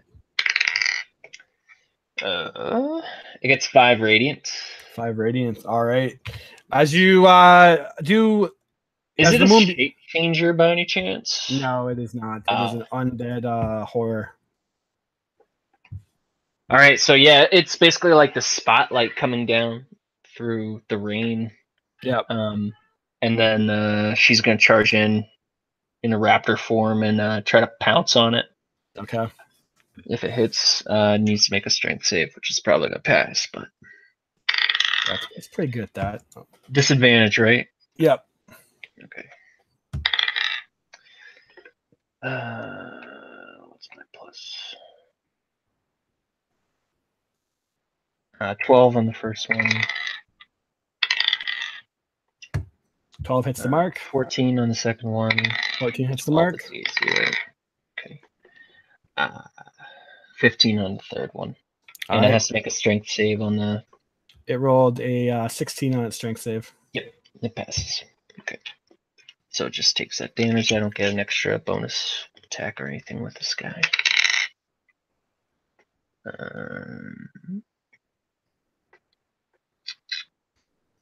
Okay. First one did 6. Second one did 7. Third one did 9. Nice. So a total of 22 damage. All right. This creature is more than bloody now as you guys are just ripping into it. And as the storm is just blowing around, you guys struggle to even stay still. But nonetheless, as the howling wind just blows against you, you're just basically like buffeting yourself in the storm, being dragged across the mud. You fight this creature as it lets out another horrifying growl of pain. Menez, you're now up as Dana has the creature's full attention. What do you do? Absolutely. She just plows into the back of this creature, but also trying to maneuver herself closer to Dana. She wants to use her sentinel feet, if that's possible. But if it comes in handy. Anyway, it's 11, 12, 13, 14. Yeah, she hits. Okay. Slices into the back of this for 5, 6, 7, 8, 9, 10 points of damage. So she just cuts down the side of this this creature. Excellent. All right. Interestingly enough, describe what it looks like as it goes down. You're muted. It's like facing Dana as she just like leaps up and just like carves down through the spine and stuff. It just like just like crumples down, just still just sort of twitching like in the buttons. Yeah, just it smashes into the mud, kind of splashing all of you as the wind is just blowing. You stand there, the Gorillin now before you all. Anything else in your turn? All right. Sorry. I mean, just after that, she just almost like lands just half onto its body, and she's just like just in the rain as it's like just pouring down. Nothing more. Absolutely. What's everybody else doing at this exact moment?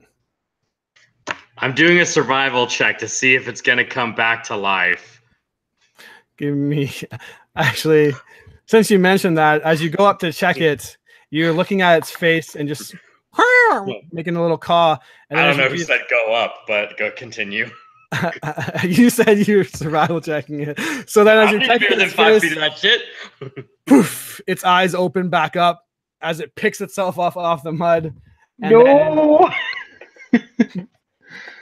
It has a special kind of undead constitution, and it comes back even angrier than before. It's going to pound into you. It took radiant damage. Yep. Okay, interesting. All right. How much? Or is it the same every time? No, it took radiant damage this round, if that matters. Oh, yeah, no. Oh, fuck. It does. All right. Hey. Looks at you. And then its eyes just, as it's being pounded down by the beam, damn it, good job. It is actually dead. Nice job, guys. I did not expect that to be that easy. All right, so with that, you're basically one ship down now, a total of 4 ships. To make your lives a lot easier, quite a few of the men and women were killed in the hurricane. You really can't do anything on this day, as you just have to bunker down and survive. But then as the night comes, the storm ends. What do you guys want to do to get home? I'm going to say that in the hurricane itself, let's see here. 14 men were lost, sick men, bringing their numbers down to 14. 24 sick and 24 well. But you lost a boat.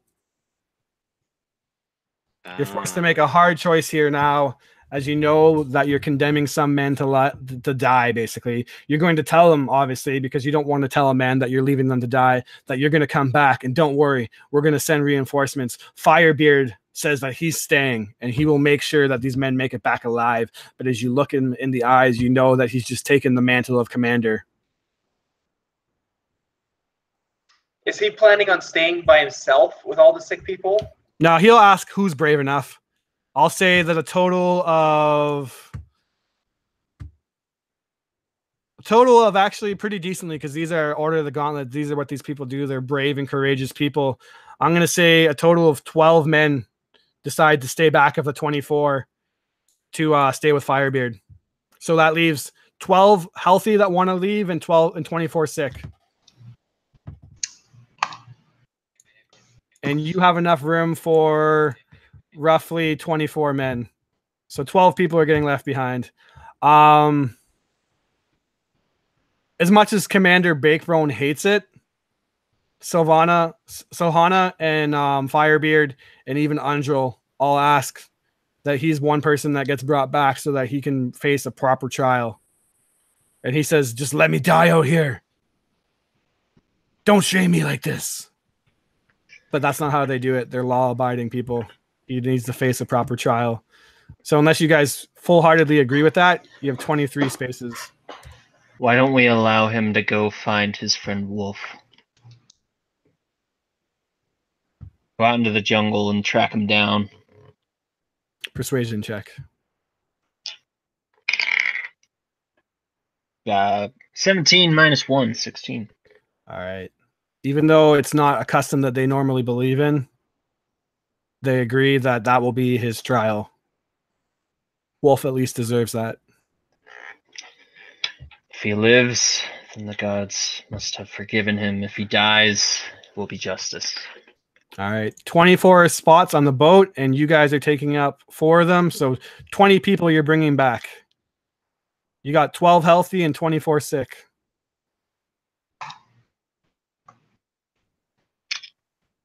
Oh, man. What are the chances of Mir being able to guide them on foot along the river back with I still have 2 casts of Pass Without a Trace. So that just lasts for technically like a day, doesn't it? Yeah, basically. So yeah, it wouldn't get you. It wouldn't get you super far. You know that if you take men on foot, that you're going to lose some anyways. But it's definitely a tough choice for sure. You know that people are going to die, but people knew that when they came out here too. There's no easy choice to make here, basically. And if you're going to go on foot, that's going to be a whole other ordeal for yourself, as it's kind of like impossible to follow the river on foot. So you would actually need to go into the jungle. That's an issue.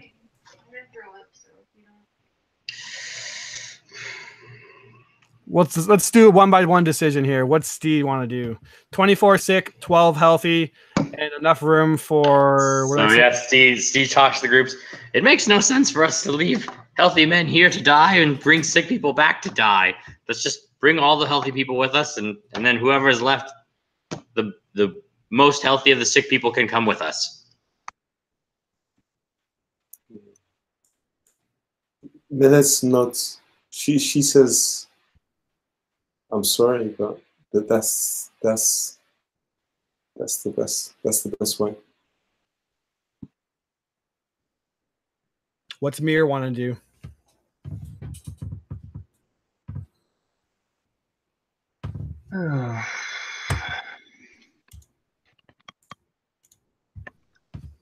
She'd be tempted to try to guide them back through the jungle, but she knows it's a long trek. Like, is this longer than the first trek that she did? Yes, actually. Ugh. Almost like a half longer.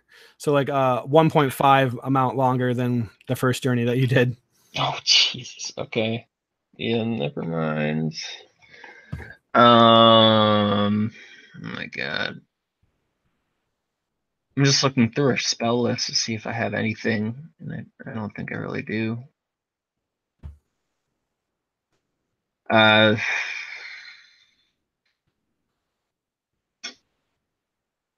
Yeah. She would concur with the party. She doesn't see an alternative other than going in and trying to root out the core of this evil. All right. It comes on to Dana. So for your chat, I don't really necessarily have a good way of like necessarily doing this. So I would tell you that it would be a skill challenge, Dana. And then the DC would be 15 if you're going to worry about yourself more than anybody else. And men will basically die along the way for every failed roll. Or if you want to basically do everything you can to protect the men, then the DC would probably be 18. And you'd basically need 5 successes before 2 fails. And then upon failing, your character would probably be lost in the jungle. Oh, crap, dude. And then the skill challenge, you can't repeat skills too, so you can't necessarily spam your best skill. So it literally is like roll or die kind of situation. I know. You know it's a tough decision, but would Dana kill herself? That's the question. Yeah, I mean, even though it's, Mina says, even though it's, I understand it's like heroic and stuff, but I think that all of you can, like, we've come here to solve something which we haven't done. So I hear what Mira's saying about continuing on from here, but realistically, from what I faced here, I'm not ready. And then that's just reality of it. So yeah, of course, to come back another time, or if that's possible, or in another way to still solve this death curse. But I think we need to be really realistic, and that is tough. But you know, I think we need to come out, and I don't think you need to throw your life away, Dana, because that would be just crazy. That's crazy. So basically, Dana, just to justify it for you, 12 people aren't going to be able to come back on top of the 12 that are already staying. So Firebeard and his 11 men or 12 men are staying behind. They don't even care. And then 12 other people that want to go can't go. So you would be in control of soloing 12 people of probably some degree of sickness. These are like the people that maybe could walk but aren't doing that great. And you'd have to try to walk them through the jungle, which is like a 10-day journey at least, if things go well for you. Oh, see, and the thing is also if I focus more on them than on myself, or if I focus on myself more than them, then I doom them anyways. Yeah. It's you know that Chris, I hate you. Yep. That's the choices that are solved. Dude, why does your character have to be such a fucking goody two shoes right now? Will should do it. Since we're over our 12 o'clock mark right now, I'm going to make you decide right now. Do you try it, or do you just sail home and doom 12 men that went out into the jungle? Watch them disappear over the bend as you leave. Yeah. Presumably to die. I think, oh my gosh. Just do it. We can avenge them later. I think with great trepidation, like realizing that there's literally, like, the only way that she could even possibly save any more lives is by taking them through the jungle and condemning them, because they don't have training to survive in the jungle. Like, even if she were to, like, because she can only supply 6 people, and that includes herself. Yeah. And so, I mean, like, even if she, like, they can't find food for themselves, so that's immediately 6 people she condemns to die. There you go. And then they're sick already anyway, so they could barely even, well, they couldn't fight. You tell yourself what you need to, but you're just condemning 12 men to die right now. You know what? You're a dick. Yeah, 12, justify it however you want, Miss Ashworth. 12 men and women that went out in the face of evil and bravely stood in the jungle for months at a time, enduring the worst possible living conditions, fighting against undead, all for the greater of the world. And you're just going to turn your back on them and let them die in this jungle. I'm baiting you. I hate you. I hate you so much. Yeah, baiting. You low-key shouldn't do it, and I'm going to make you decide right now since we're over our time. I know. You're basically like gambling your character's life by doing this for very little. And I like this character a lot because there's a lot going. Have that as a character development on her conscious now. She knows that she has doomed some men, whether she could or not, and she has to make it up to them. How about that? Or do you actually want to do it? I get on the boat. Like, oh, Chris, what if I cast Skywrite every once in a while on our way back, so they could potentially at least have a fighting chance of going through the jungle and having some idea of where they're going. They could see the skywriting. I mean, you could as try. we go down the river. I mean, it's a ritual, so she could do it every day. And is that's this the thing, though, too. Is that you'll travel faster than me. I won't be able to see it anymore. Yeah, and also the canopy of the jungle is so thick that a lot of times you can't even see up into the sky. I think she might just do it because she's guilty. You shut up, Corey. What's it gonna be? I Right can now- tell in your heart you want to do it. What's it gonna be? See, the thing is, navigation, I wouldn't get lost. I know that for sure. I know I wouldn't get lost. You think Well, That doesn't work here. yeah. What's your? So it's a 15 that you have to roll, and it's different skills for each check, right? Yep. Yeah. And then 2 Do you fails. have 5+5 skills?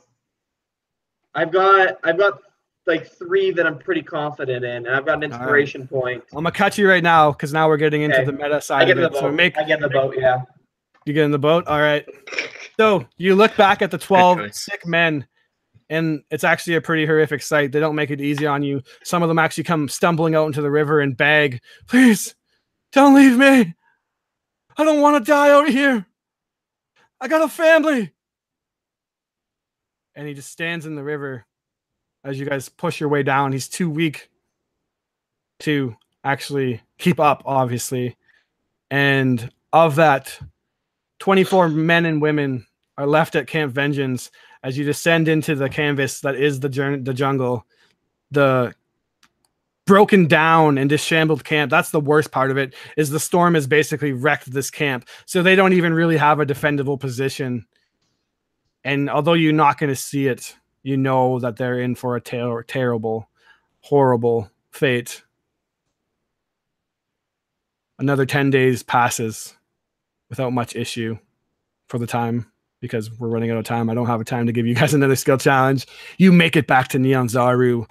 I'm going to say, let me give a roll here. You had 24 men with you. Throughout the journey, you lost actually only 4 men. So 20 men and women returned back to Neon Zaru. But the weight on your conscience, maybe some of you, maybe others not, of 24 good men and women who gave everything they have to make a difference against the death curse and have reaped so very little. That is the jungles of Chalto, gentlemen.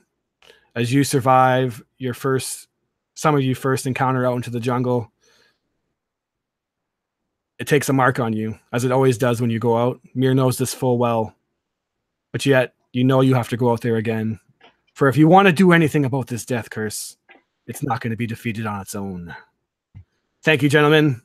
That's the end of the session. We'll handle all the rewards and stuff out of session because we're already past. I'll basically do this in the group chat like we've done before. You will get some form of payment.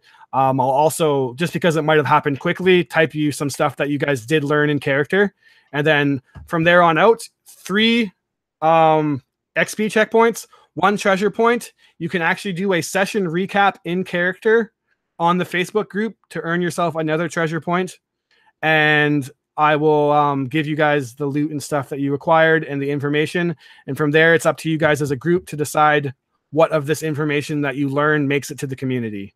Because that is the West Marches style campaign where the community is constantly growing depending on the adventures that the party takes. So without anything else for me to say, great session, guys. Does anyone want to say anything in closing? We're going to go in order. Corey, Dan, Tyler, Ian, go ahead and give a little closing before we shut down. So yeah, as the boat goes away and the man's like, "Dana, help me, please." She's like just forced to see it. He would say, "You know, you made the right choice. It might not feel like it right now, but you'll come to understand." Mir, Yes. anything you want to say in closing or anything? No. She would just stew in her own failure and inadequacy. All in the right, situation. And promise to get stronger. Dana, anything you want to say? You say this condescending shit to her, and she just says nothing. And that's probably what tips you off the most, that if you say anything else, that she is going to lay you low. And so she just sits there in the front of the boat, doesn't look back, is quiet, and she's looking down at an empty bottle of vintage red wine in her hand. And she's staring at it. How many of the men that she had work with her stayed and how many left? All of them stayed. Yeah, so she's looking at this bottle. That's perfect. And she pulls an inkwell that's stoppered from her bag and peels away kind of the writing on this bottle. And she writes the name of those 5 men along with any other men whom she knows left behind that she met, that she spoke to. She writes Firebeard, Sahala. There's all of these different names. She writes them down on this wrapper on the edge of this bottle, basically. And she tosses the bottle in the river, takes the wrapper, folds it up, and stuffs it inside of her tunic. And she just sits there, doesn't say anything for the entire journey until when you get back. And she just steps off the boat, doesn't look back, because she's disappointed in herself and she's disappointed in everyone else, and walks into town by herself. Absolutely. Menes, anything in closing? I'm going to have to say basically nothing, because, I mean, she's just wrecked. I mean, like, emotionally, just physically, just, and this was not what she had expected. And she's been through hard times, but this is something completely different. Absolutely. You all return to the comfort of Neon Zaru, but the task at hand, getting to the bottom of this death curse, is more daunting than ever each time you go out there. You rest with that on your conscience as we end this session. Great session, guys. You all made it out alive. You wrecked the shit out of my gorilla, and I didn't think that was going to happen. So good job. In closing, check out any of these guys' channel, or check out Tyler's channel on a roll. He's a great DM, better than I. So if you're like, hey, this guy's all right, then check out Tyler's channel, because he's a dope ass DM. And thank you for playing, guys. I will get you everything that you need to know in the chat in the next day or night. And until next time, we'll see you out in the jungles. Peace out, gentlemen.